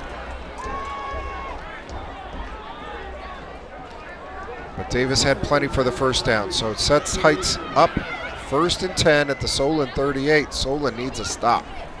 It's an understatement. They go double tights. They hand to Davis. He's going to try the left side. He manages to get outside with limited blocking.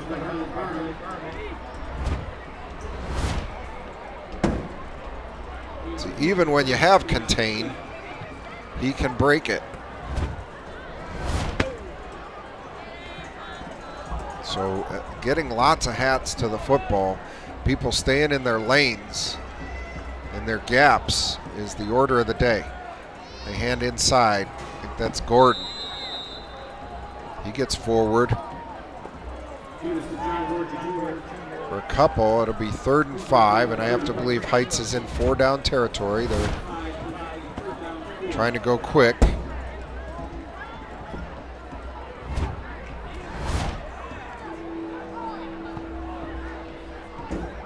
Outsmarted themselves in the first half when they were moving the ball effectively, and then on 4th down they jumped into some formation where the center snapped the ball over the quarterback's head. Davis on the counter, he's gone.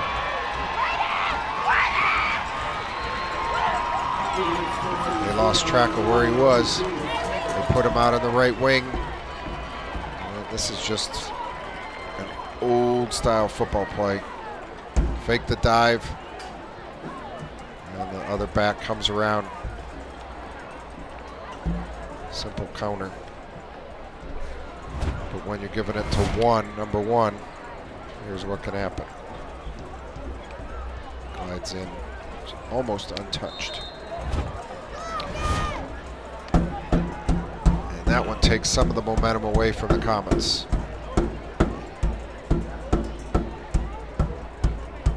McKay on to try the extra point. Up and through. And the Heights Tigers go back up by 2 scores. It's 21-7 with 5:40 remaining in the third.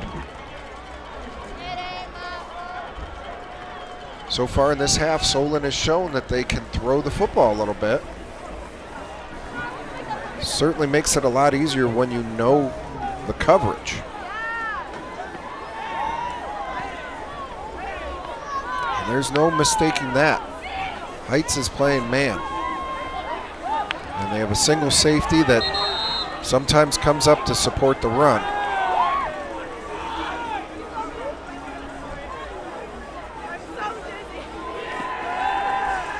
There's no reason really for them to change anything.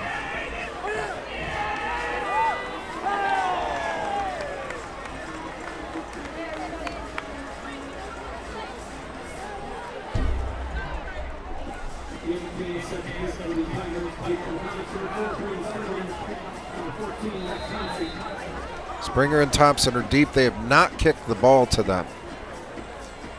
Both are good returners. So McKay pooches it. Fair catch? Nope, not a fair catch.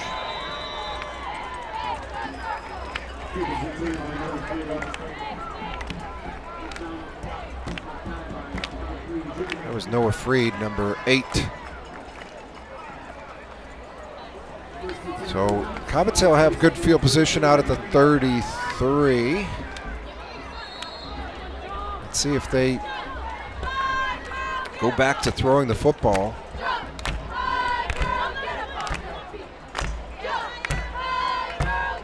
They have not been able to run it.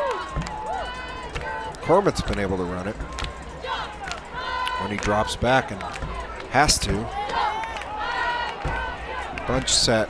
Overloaded, bottom of your screen. Jefferson, nothing.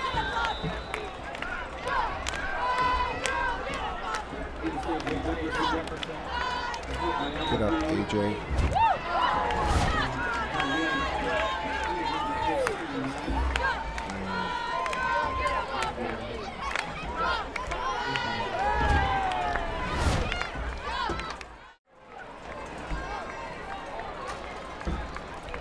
So number 24, A.J. Jefferson, had to get carried off the field. Let's hope he's okay. Solon comes back out with a 2x2 set. Cormant in the shotgun.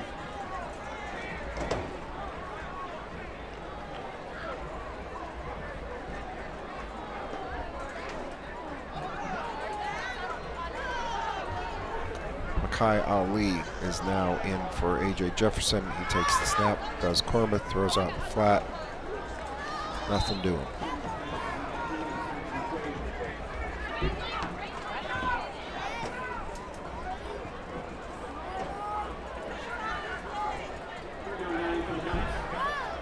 Did you see what happened? 3rd and 9.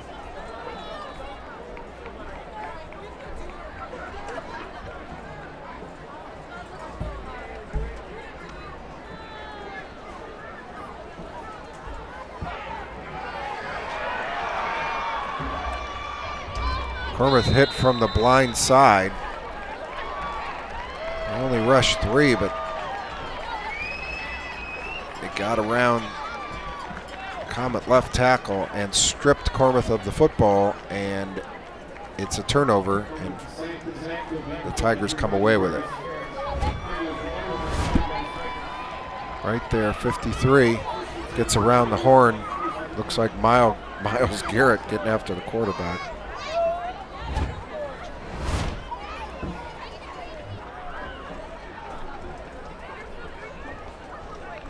Is Rodney Harris, 6'2", 200-pound senior. So again, they've got Davis here as the slot back on the right, and this time they hand to Gordon, trying to sweep around the right end, and Comets get it covered. Call it 2 yards. Where you got to watch is if Davis is on that right wing or slot, he can come back on the counter. That's what he scored on last time. There he is in the slot. They run a counter, but they give it to Gordon. Not a big kid, but shifty. He picks up 3.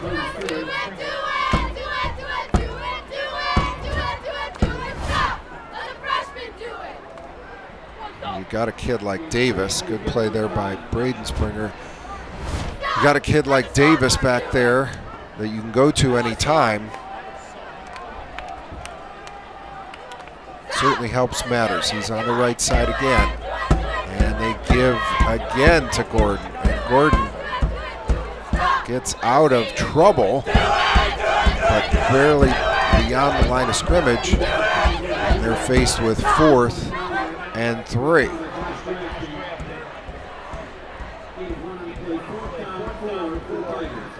And this is a big play for Solon. They don't stop him here. They're going to have trouble catching up now, down 2 scores.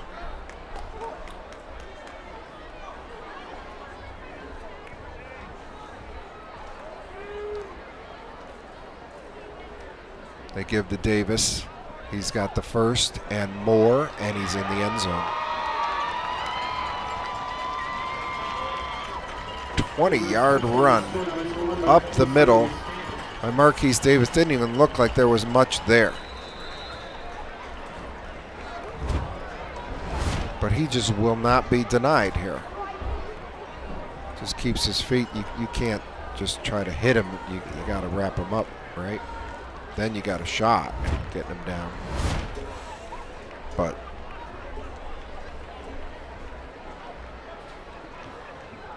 the officials are huddled up about something.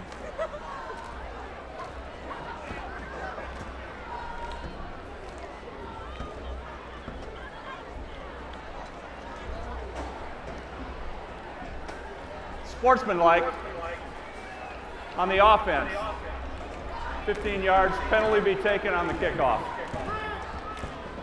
So Davis tried to spike the ball over the upright, the crossbar, and you can't do that in high school. This is the no fun league. Kick is blocked. So it'll remain Cleveland Heights 27, Solon 7, 3:29 remaining in the 3rd. That's kicked really low. I didn't even think that defender leaped to block it. And Heights is going to have to suffer this 15-yard penalty on the kickoff, so they're going to be kicking off from fairly deep in their own territory. That is one low kick. It'll be the 25.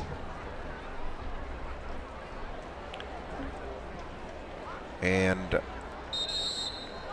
let's see if they kick it deep. They've not wanted to do that tonight. They've been hitting little chip shots, if you will,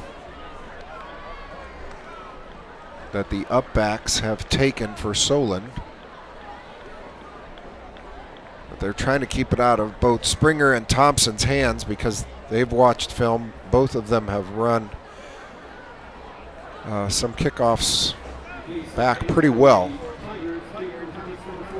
So McKay will tee it up from his own 25. And with the way that defense is playing, I think that chip shot is probably in order again.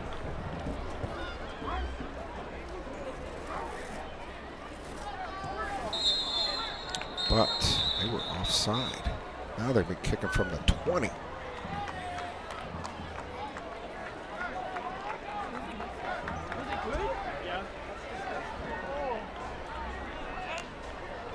Yeah! 5 yards procedure on the kicking team. Re-kick. Now McKay's got a chip shot from the 20-yard line.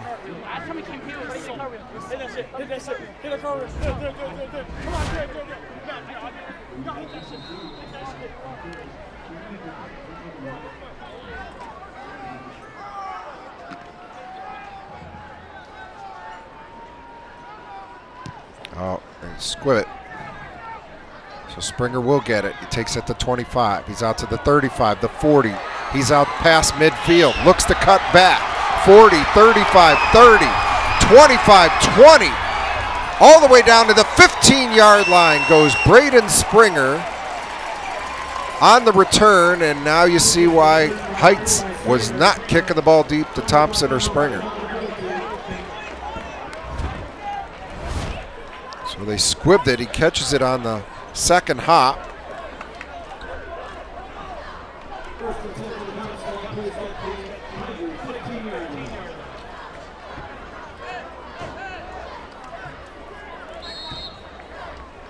We've seen this before, though. Solon has gotten the ball down deep and not been able to do anything with it.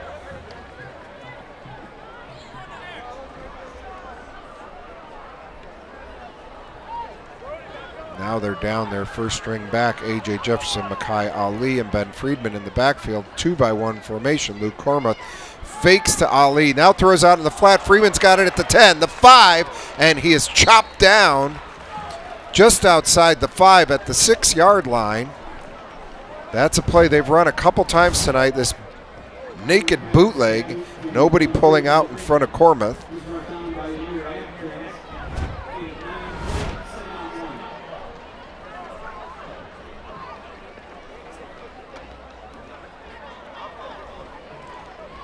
Here's an understatement. They need 6 points.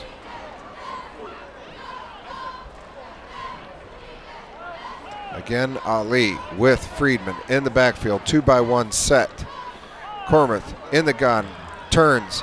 Fakes to Ali. They ran it again. This time they complete it again. And it's Friedman catching the ball in traffic. That time the corner on that side for Heights stayed at home. Did not go. There's a safety out there.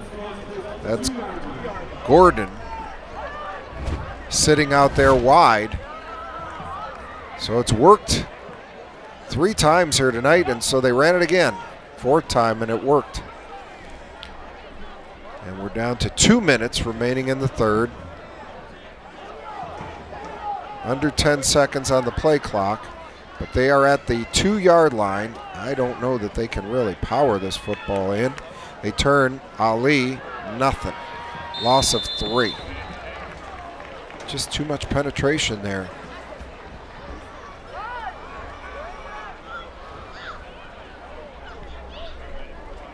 We're going to have to throw for this.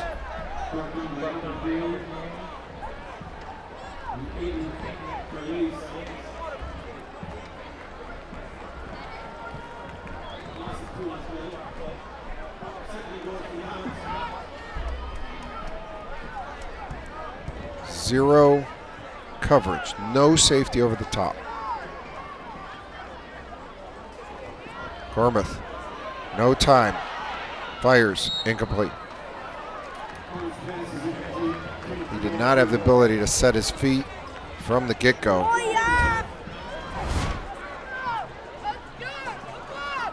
Just managed to get rid of it. That's sandwiched.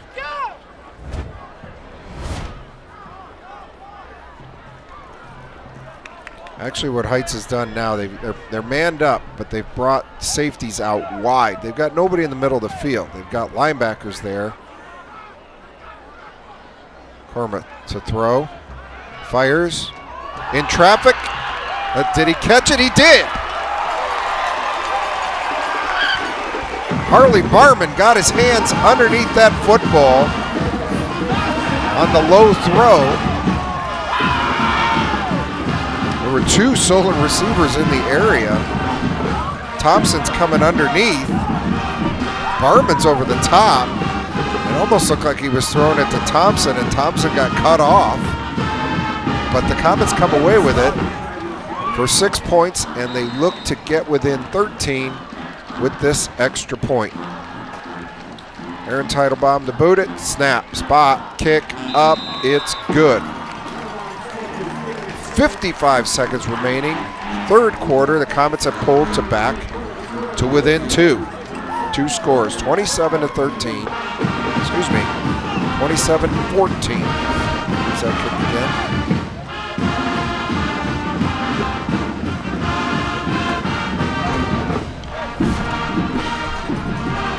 They are within striking distance. They gotta solve Marquise Davis, number 1. They've got to know where he's at all times.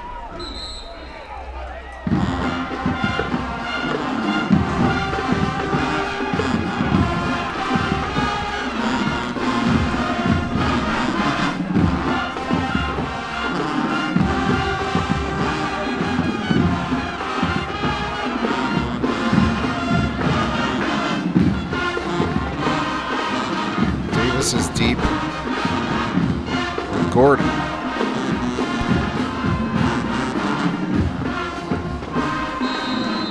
Last time they squibbed it, and Davis wound up with it. On the left side, Teitelbaum to boot.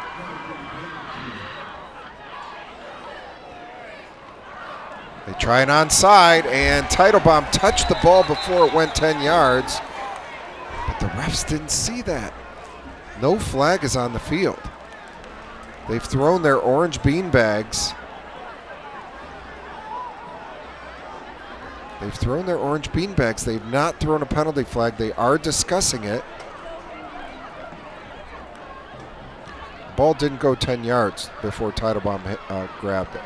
The kick did not go 10 yards. It was touched at the 8, after 8 yards. First down, Cleveland Heights. The spot of first touch. Coach Wiz rolling the dice again. Yeah, right there. He touched it off. He'd have just waited. The ball was right in his lap, and it was hard for him not to grab it at 8 yards.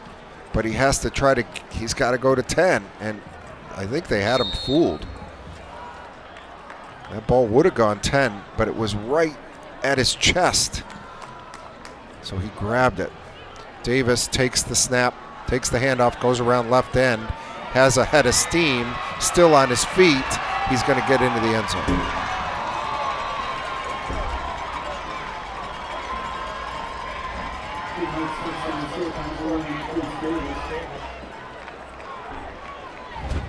Just don't know how you stop it.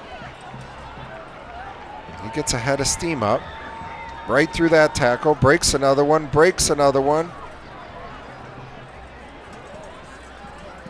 Just plays at a different level. 6 foot 200. And Heights will go for 2. Makes hands to Gordon. He'll walk in. That'll make the score Cleveland Heights 35 and Solon 14. Just when Solon looks like they might be able to make some headway in this one, Heights shows their big play ability. They certainly do have explosive play ability and a number of ways to beat you.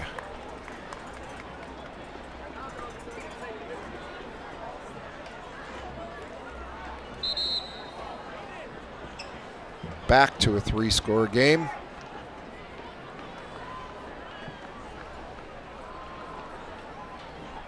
And Heights back to kicking off. Let's see again. They're going to squib it. Chip shot it. I don't think they'll kick it deep.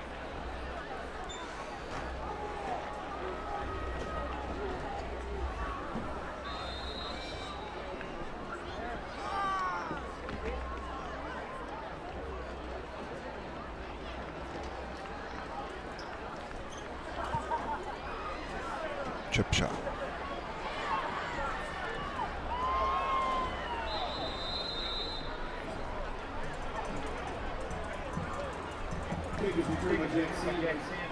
Jack Sanders, number 17. The up back. Grabbed that one and got it out to the 30. We're down to 31 seconds remaining in the third. Comets down 3 scores.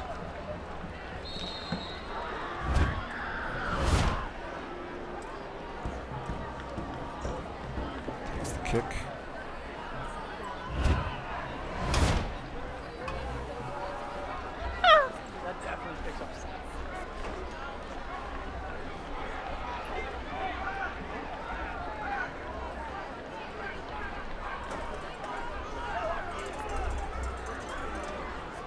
Cormuth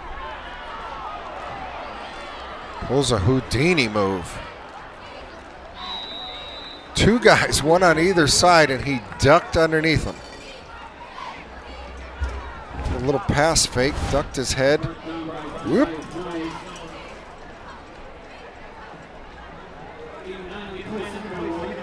Almost got the first. He's running for his life.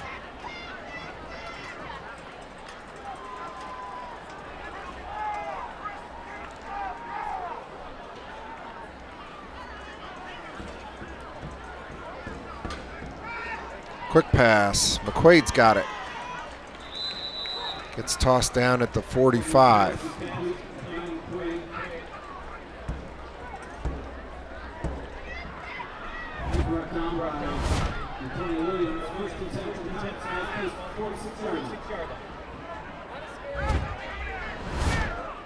Comets trying to go quick.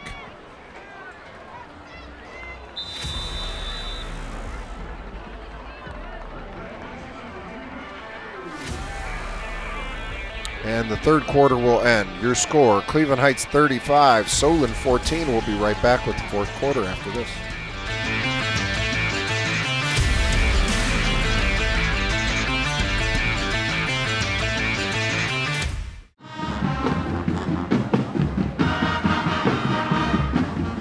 Lou Cormuth in the shotgun has the Comets out of the huddle at 1st and 10 with a 2-by-2 formation out near midfield, the 46-yard line, as the fourth quarter begins, and the Comets trail the Heights Tigers by 35-14. Throws over the middle, and it's complete. Pretty clean pocket there for Cormuth. He finds Harley Barman, who pulls it in. Took a hit after the throw. But they're trying to go quick and get back in this one.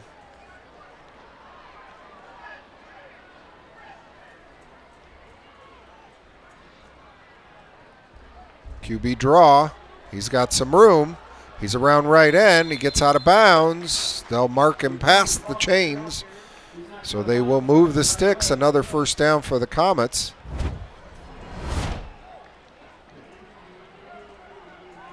Nobody on the outside, because Heights playing man-for-man defense, and they don't know that the QB is running because they're too busy covering. Heights showing blitz. They got a single high safety in the middle of the field.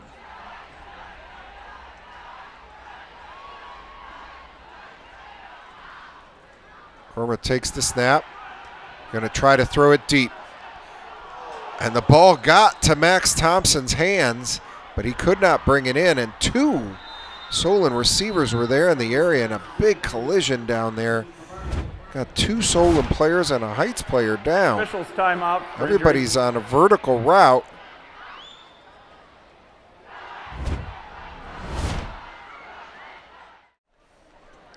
Back to action here with 11 minutes, 30 seconds to go in the fourth quarter. The Solon Comets are trying to mount a drive to get back into this one. They're down 3 scores right now, 35-14. They've got a 2-by-2 set. Luke Cormuth on 2nd and 10 in the shotgun with Makai Ali next to him. He turns. They try a reverse. Braden Springer runs right into number 94, Brandon Caesar. Brandon Caesar, 6'4", 250 junior, Power 5 recruit, being recruited by Ohio State, was not letting go of Mr. Springer on that one. It's 3rd, and we'll call it 17. We get a whistle. And Heights has called a timeout. Timeout. Cleveland Heights, that's their first. Gotta believe the Comets are in 2-down territory with just 11 minutes remaining in the fourth, and they're down 3 scores. They don't need it all here, but they need something. They need 5, 6, 7 yards and make fourth down much more manageable against this rather stout, physical, and athletic Heights Tiger defense. Their defensive line makes them go.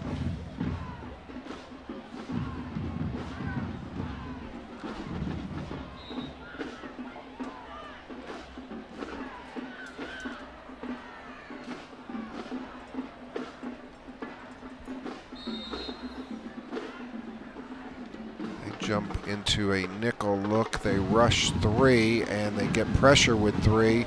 Cormuth throws it. Just got rid of it.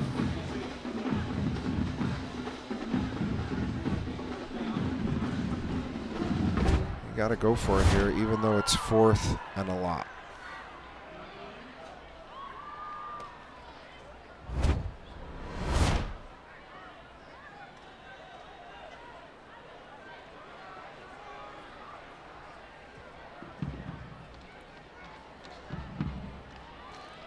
Fourth down and 18 yards. I don't know what you call here. They've got 2 safeties deep. They show man. Got 3 down linemen. They bring 3. They get pressure with Caesar. Cormuth throws. And we're going to get a flag. We're going to get interference or holding in the defensive backfield. Barman took a shot. Wondering if they didn't get 2 flags here, 1 for interference, 1 for a personal foul. Hopefully Barman just had the wind knocked out of him, but the officials are discussing. I think that I definitely think 1 is a PI, pass interference. The ball was in the air and there was contact. The second it was a later hit on Barman, and he looked defenseless. So this could be a 30-yard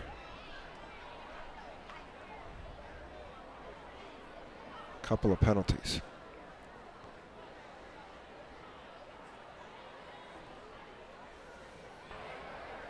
There are 2 fouls on the defense. Pass interference, defense. Personal foul, hit on a defenseless player, defense. Penalty will be just one of them. Could be a 15-yard penalty against the defense. Brings up fourth down. Okay, so I guess they can only assess the 1 penalty. The other one, they were both live ball. I think there's the late hit.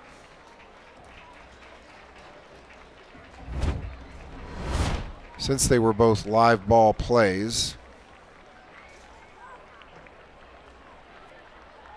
I don't know. And I see that the Solon coach is talking up their players because things are getting a little chippy. There have been a couple of late hits. So it's not considered a dead ball, even though it's at the end of the play. So only 1 gets assessed, and the Comets have 4th and 3. And they've got to have this. They've got to have this. They've not been able to run the ball at all. Looks like they're going to bring 5 players. The Comets are going to take a timeout. Okay, timeout, offense, it's their first. Yeah, that's how important this play is for Solon, being down 3 scores and having the ball in good field position now at the Heights 27. They need 3 yards, and they can't just hand it off and expect they're going to get that, because they've not been moving people off the football.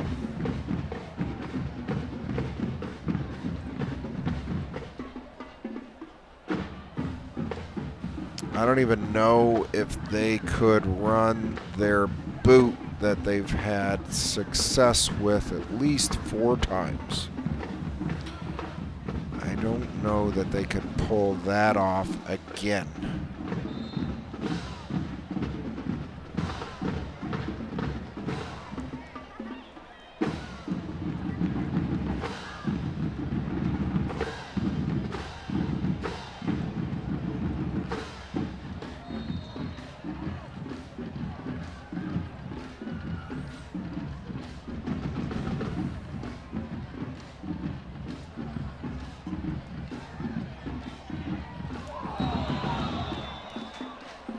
Nice little design there. They brought McQuaid. They started to bring him across the formation. And the DB is playing man, so he's going to come across. Well, then he turned right around and went back the other way. But he forgot the football.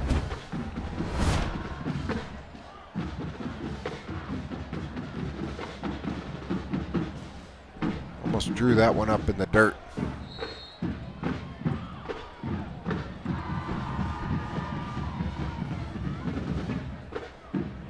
So Heights takes back over. They'll have 1st and 10 at their own 27.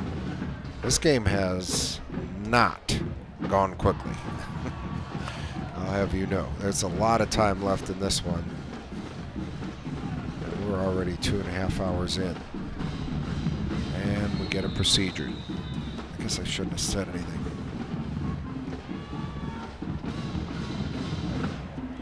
Dead ball, procedure on the offense. Unfortunately, we've had some injuries first in down. this one. A.J. Jefferson, couple of kids on Heights.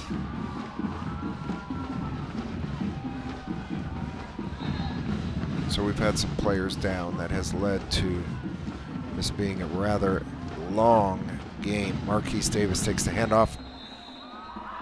And that's what they were hoping for when they went into game plan for this one, was let's get lots of blue hats around him. They're trying to punch the ball out. Pierce trying to punch the ball out of Davis's hands to no avail. Davis again, hit by Pierce. Doesn't go down. Even he couldn't make anything out of that.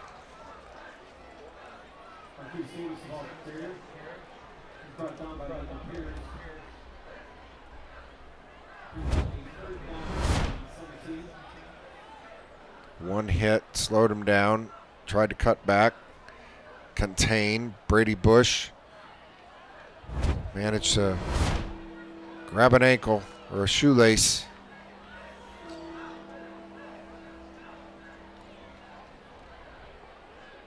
Lakes keeps, fakes, spins, twirls, goes down. At the 31, it's 4th down.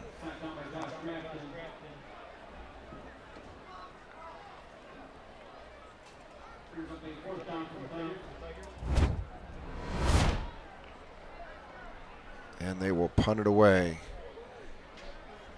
And the clock is ticking. Now approaching the 9-minute mark.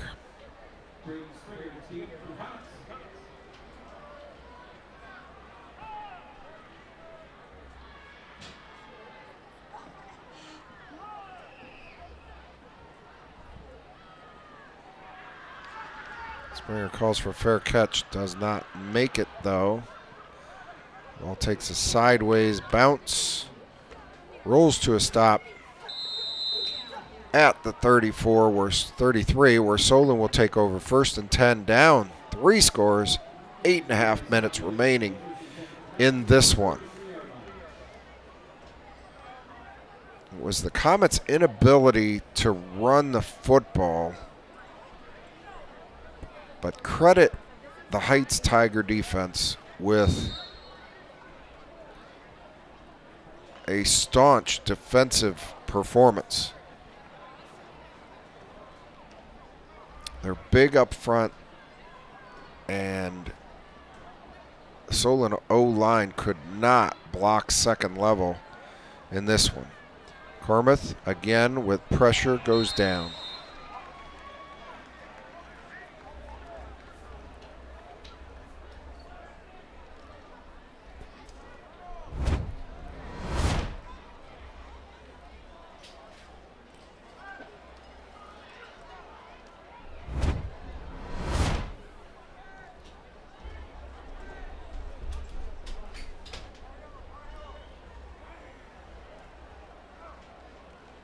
Cormuth in the gun, straight drop. Looking deep. That's got to be interference. Not face guarding.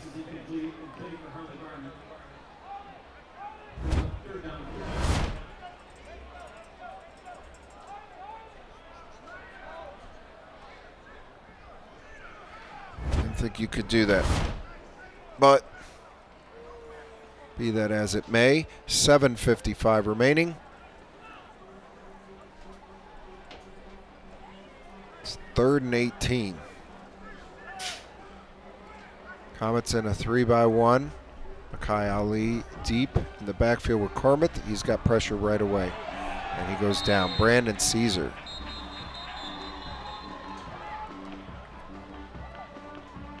There's a flag.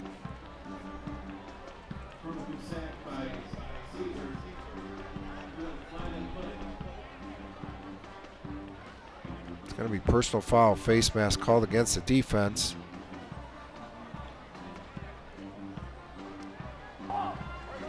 Personal foul, face mask on the tackle. It'll be 15 yards from the previous spot. Still 3rd down. Yep, his head spun around.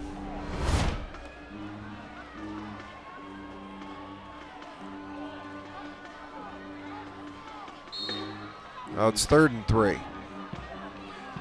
At the 40, Cormuth in the gun, getting a late play call.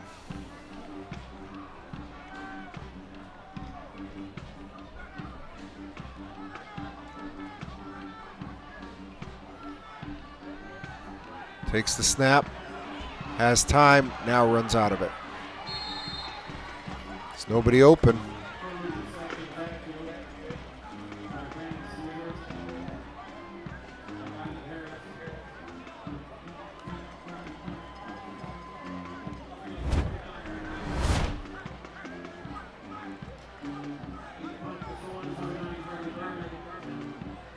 So Comets bring in the punt unit.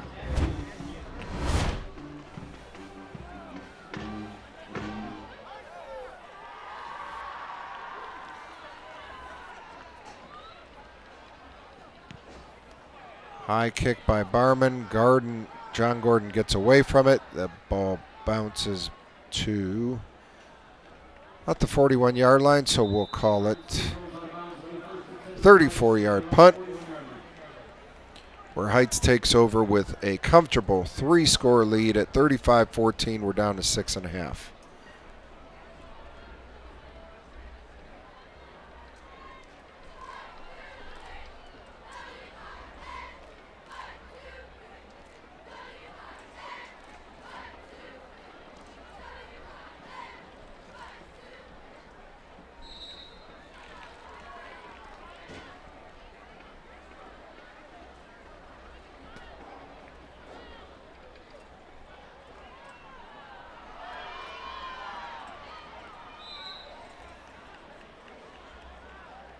Mar Lakes, quarterback, makes something out of nothing there.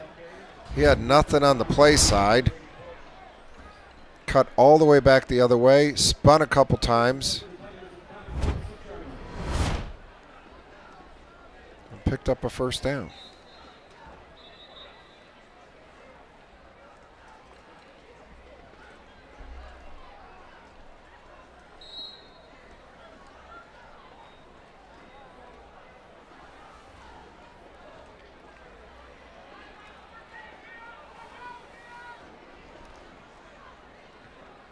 Davis kicks it into high gear. Just runs past people.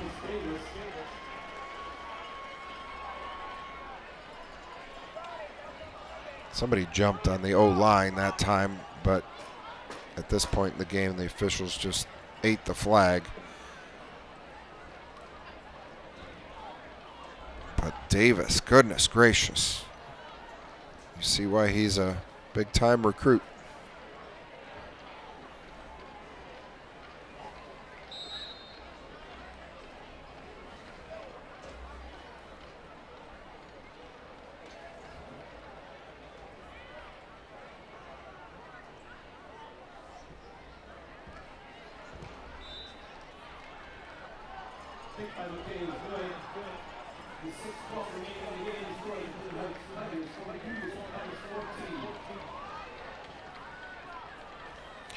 So with the extra point, Cleveland Heights has jumped out to a 42-14 lead.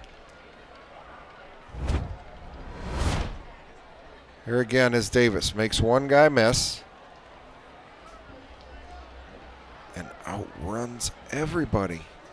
Like they're standing still.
Burhan Kara.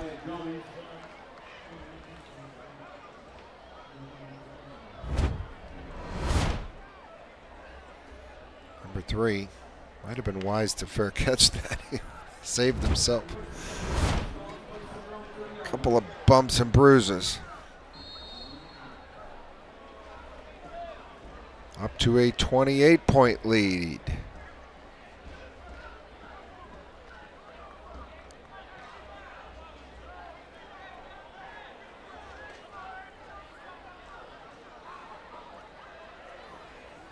First and 10 at their own 30. Cormit to throw. Get rid of it.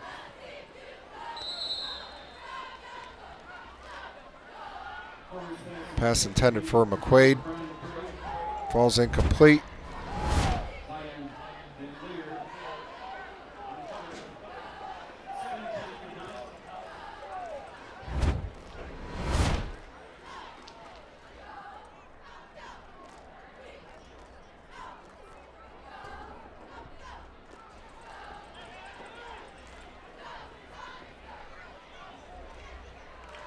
Three receivers at the bottom of the screen, one receiver to the top.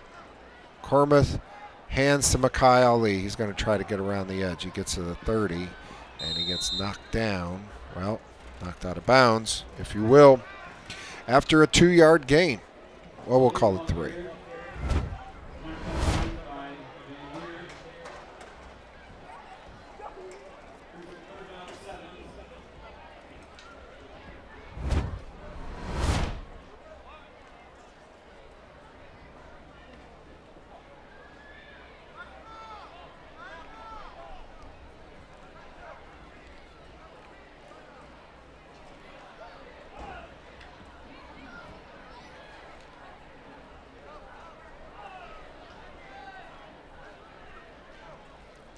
Cormit to throw. Steps up. Delivers. Barman's got it at the 45. Cross the 50. 35. 30. And he's brought down there. Cormit did a good job of evading the rush. Stepping up and throwing a strike late. Barman think is still hurting after that late hit. But a good catch there. He made a couple people miss himself, but he had to come off, and another whistle.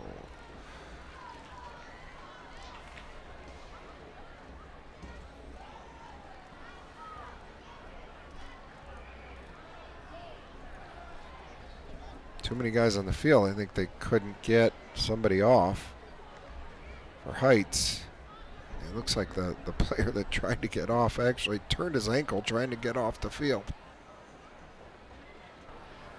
Okay. No flag on the play. Cleveland Heights will be awarded a timeout. They called timeout before the snap. So they had too many guys on the field. They were able to get a timeout.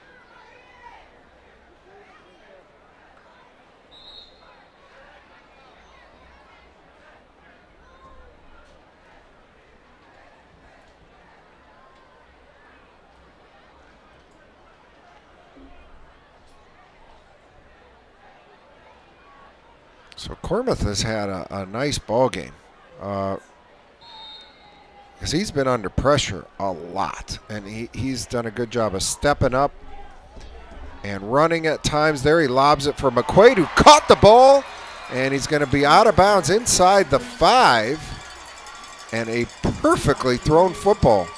He was not that open. Look at this, with pressure, somebody coming up the gut. He drops it right on the outside shoulder where only McQuaid can get it. And can they run the ball from the 1? Nope, they're going to throw it. Carmen's going to take a sack. A sack.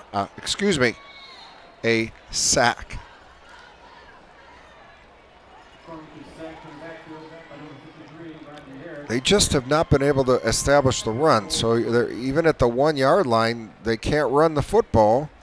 So they drop back and they wind up taking a loss. And that's kind of been the story.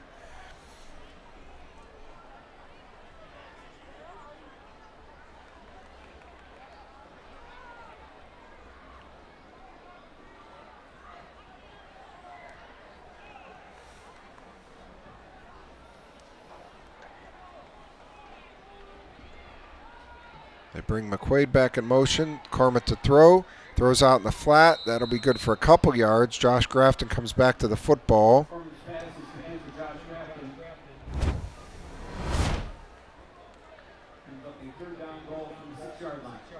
Luke doing his best Mahomes imitation with the sidearm throw.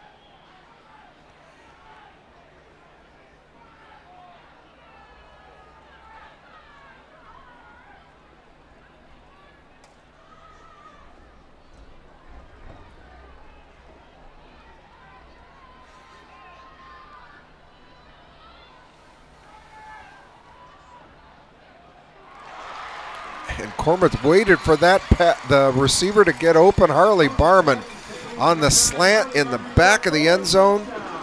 He stepped up and threw a strike. Luke Cormith has played a terrific game here tonight. He's been under pressure all night. Look at this throw. Right on the money. It's, Aaron Rodgers like that short arm action.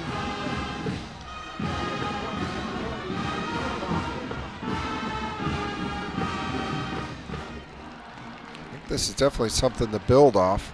They've got Euclid next week, 1-5 Euclid. I heard rumors in the box that the Euclid game could get moved here next week. We'll see. We're under 4 minutes, and the Comets have cut it to 3 scores. See if Coach Wiz decides to try another onside.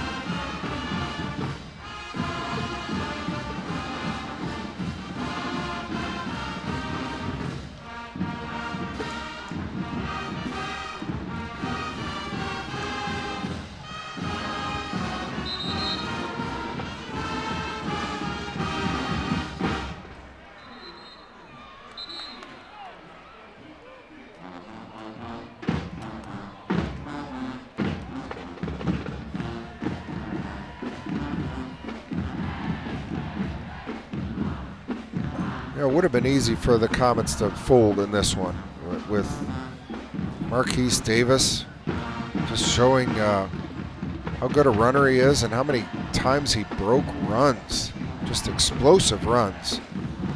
They didn't. This team hung in there. And they hopefully haven't lost their starting running back for any length of time, but it did look like a significant ankle injury. Teitelbaum to boot it. He squibs it, and Heights falls on it, and they'll have the ball on their side of the 50.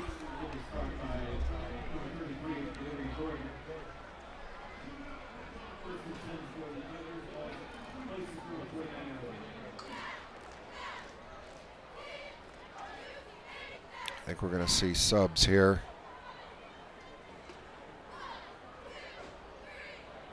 Certainly don't have Marquise Davis in the ball game.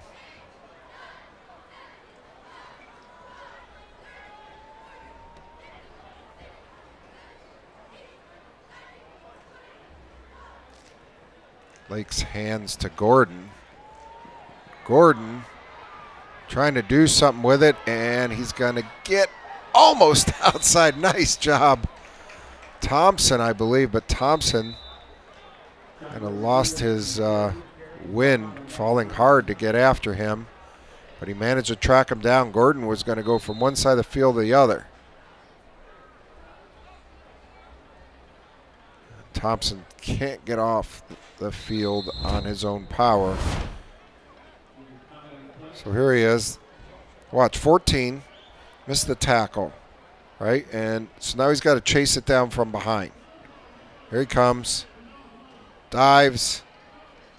And he landed hard on that turf. He bounced up off of it. Max Thompson's a two-way player for the squad. He's not off the field much. He's in there on special teams, returning kicks. Does everything but drive the bus.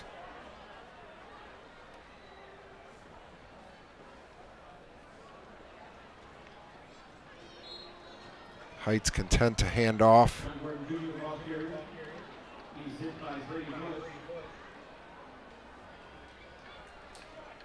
I think both teams just want to get out of here now without any more injuries.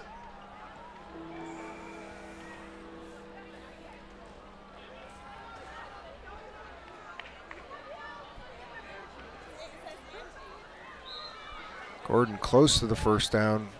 It'll be a 4th and 2. Sure, Heights will leave their offense on the field.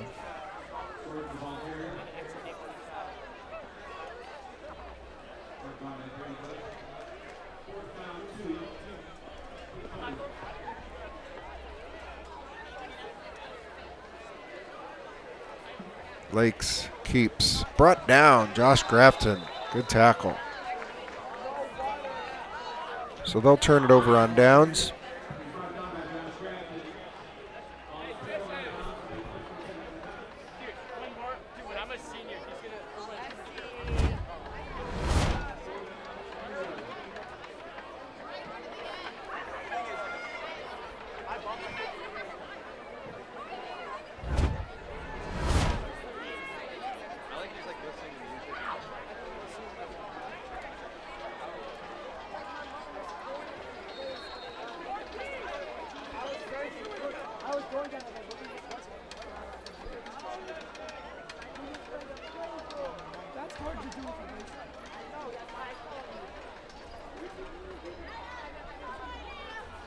Cormith going to throw it. Gonna get sacked.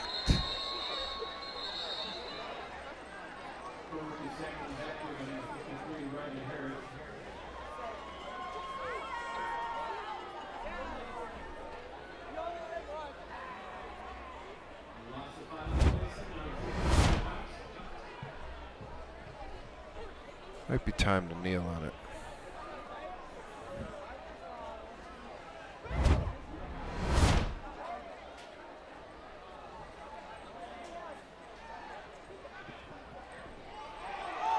Barman makes a man miss, steps out of bounds. Clock will stop, minute 35.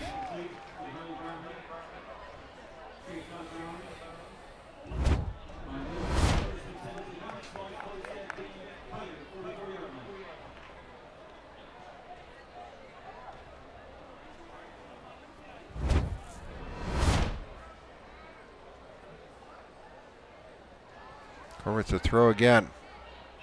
Double clutches, throws and the ball is caught by McQuaid. He took it away from the defender. It looked like the defender had it. And McQuaid had it.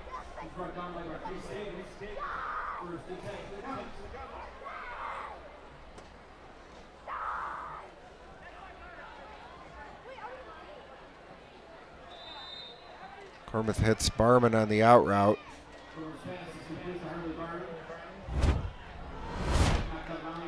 Barman gets up a little bit sore.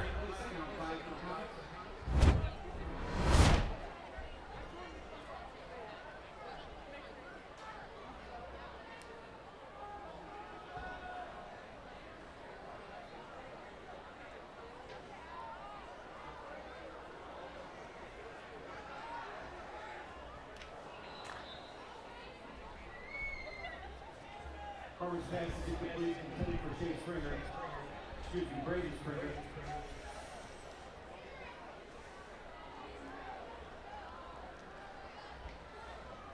Third down, 6 for the Thomas.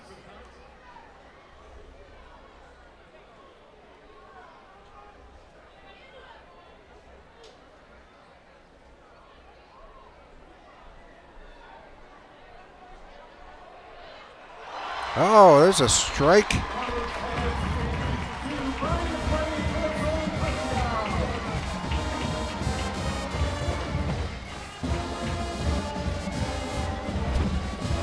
Boy, Luke Cormith's had a heck of a game. That throw.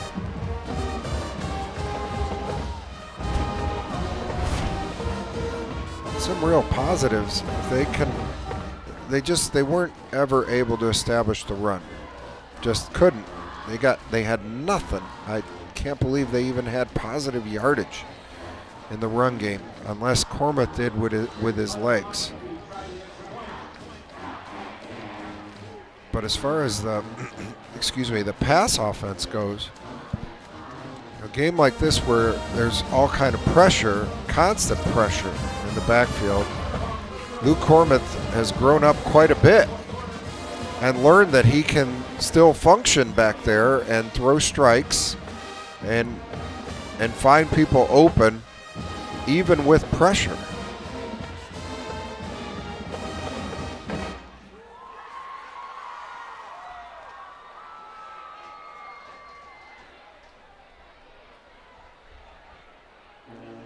So here comes an onside kick again.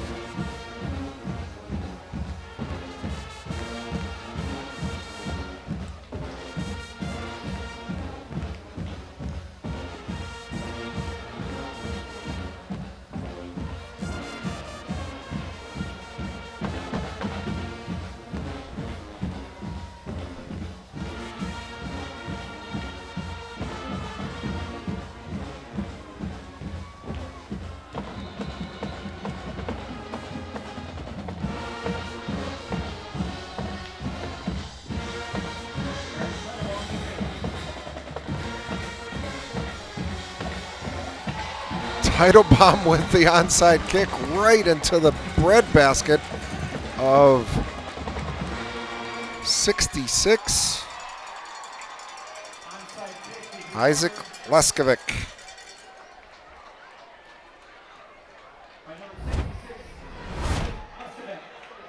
Just a freshman.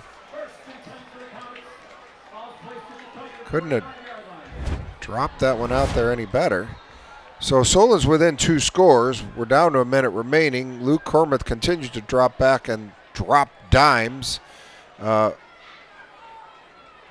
think this pass rusher is going to try to get after him for sure, but see if he can still find open receivers and get this to a 1-score game with under a minute. Drops back, fires, finds Harley Barman. Across the middle of the field, he's down at the 30. The clock stops while the chains move. They run right to the line. They've got 2 timeouts remaining. Cormuth, again, in the gun, takes the snap, looks, has pressure, throws it deep for McQuaid. He's out there, and it's incomplete.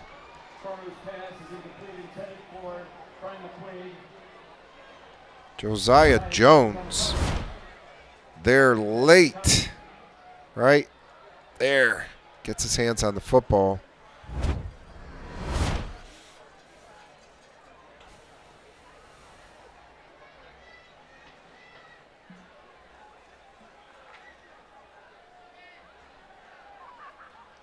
Cormuth straight drop, steps up, and goes down. And may have lost the ball in the process.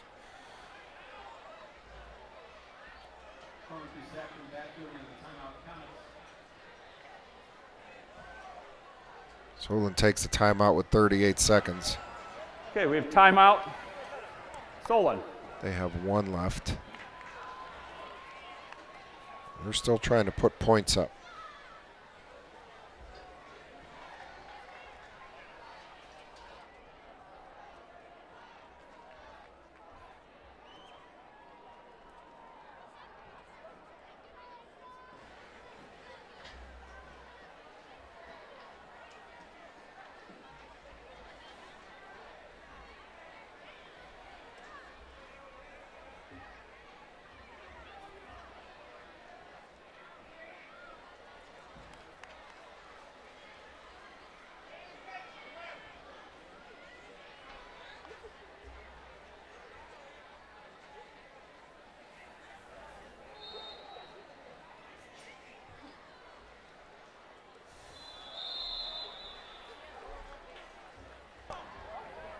Dead ball procedure on the offense.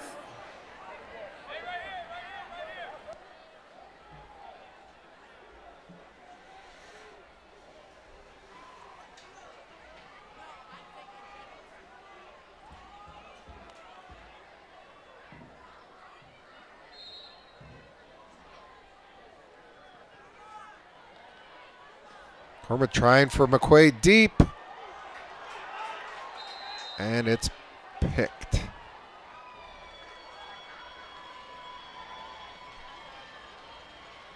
Good pick. Had to give it a shot. Number 1. Pass was intercepted by Marquise Davis. Who else? First and 10 for Heights. Marquise Davis. Their own 1-yard line.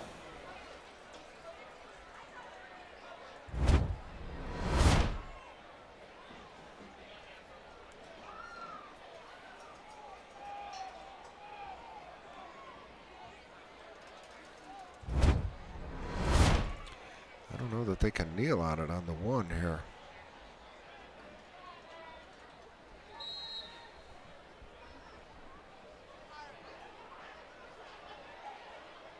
They barely have room.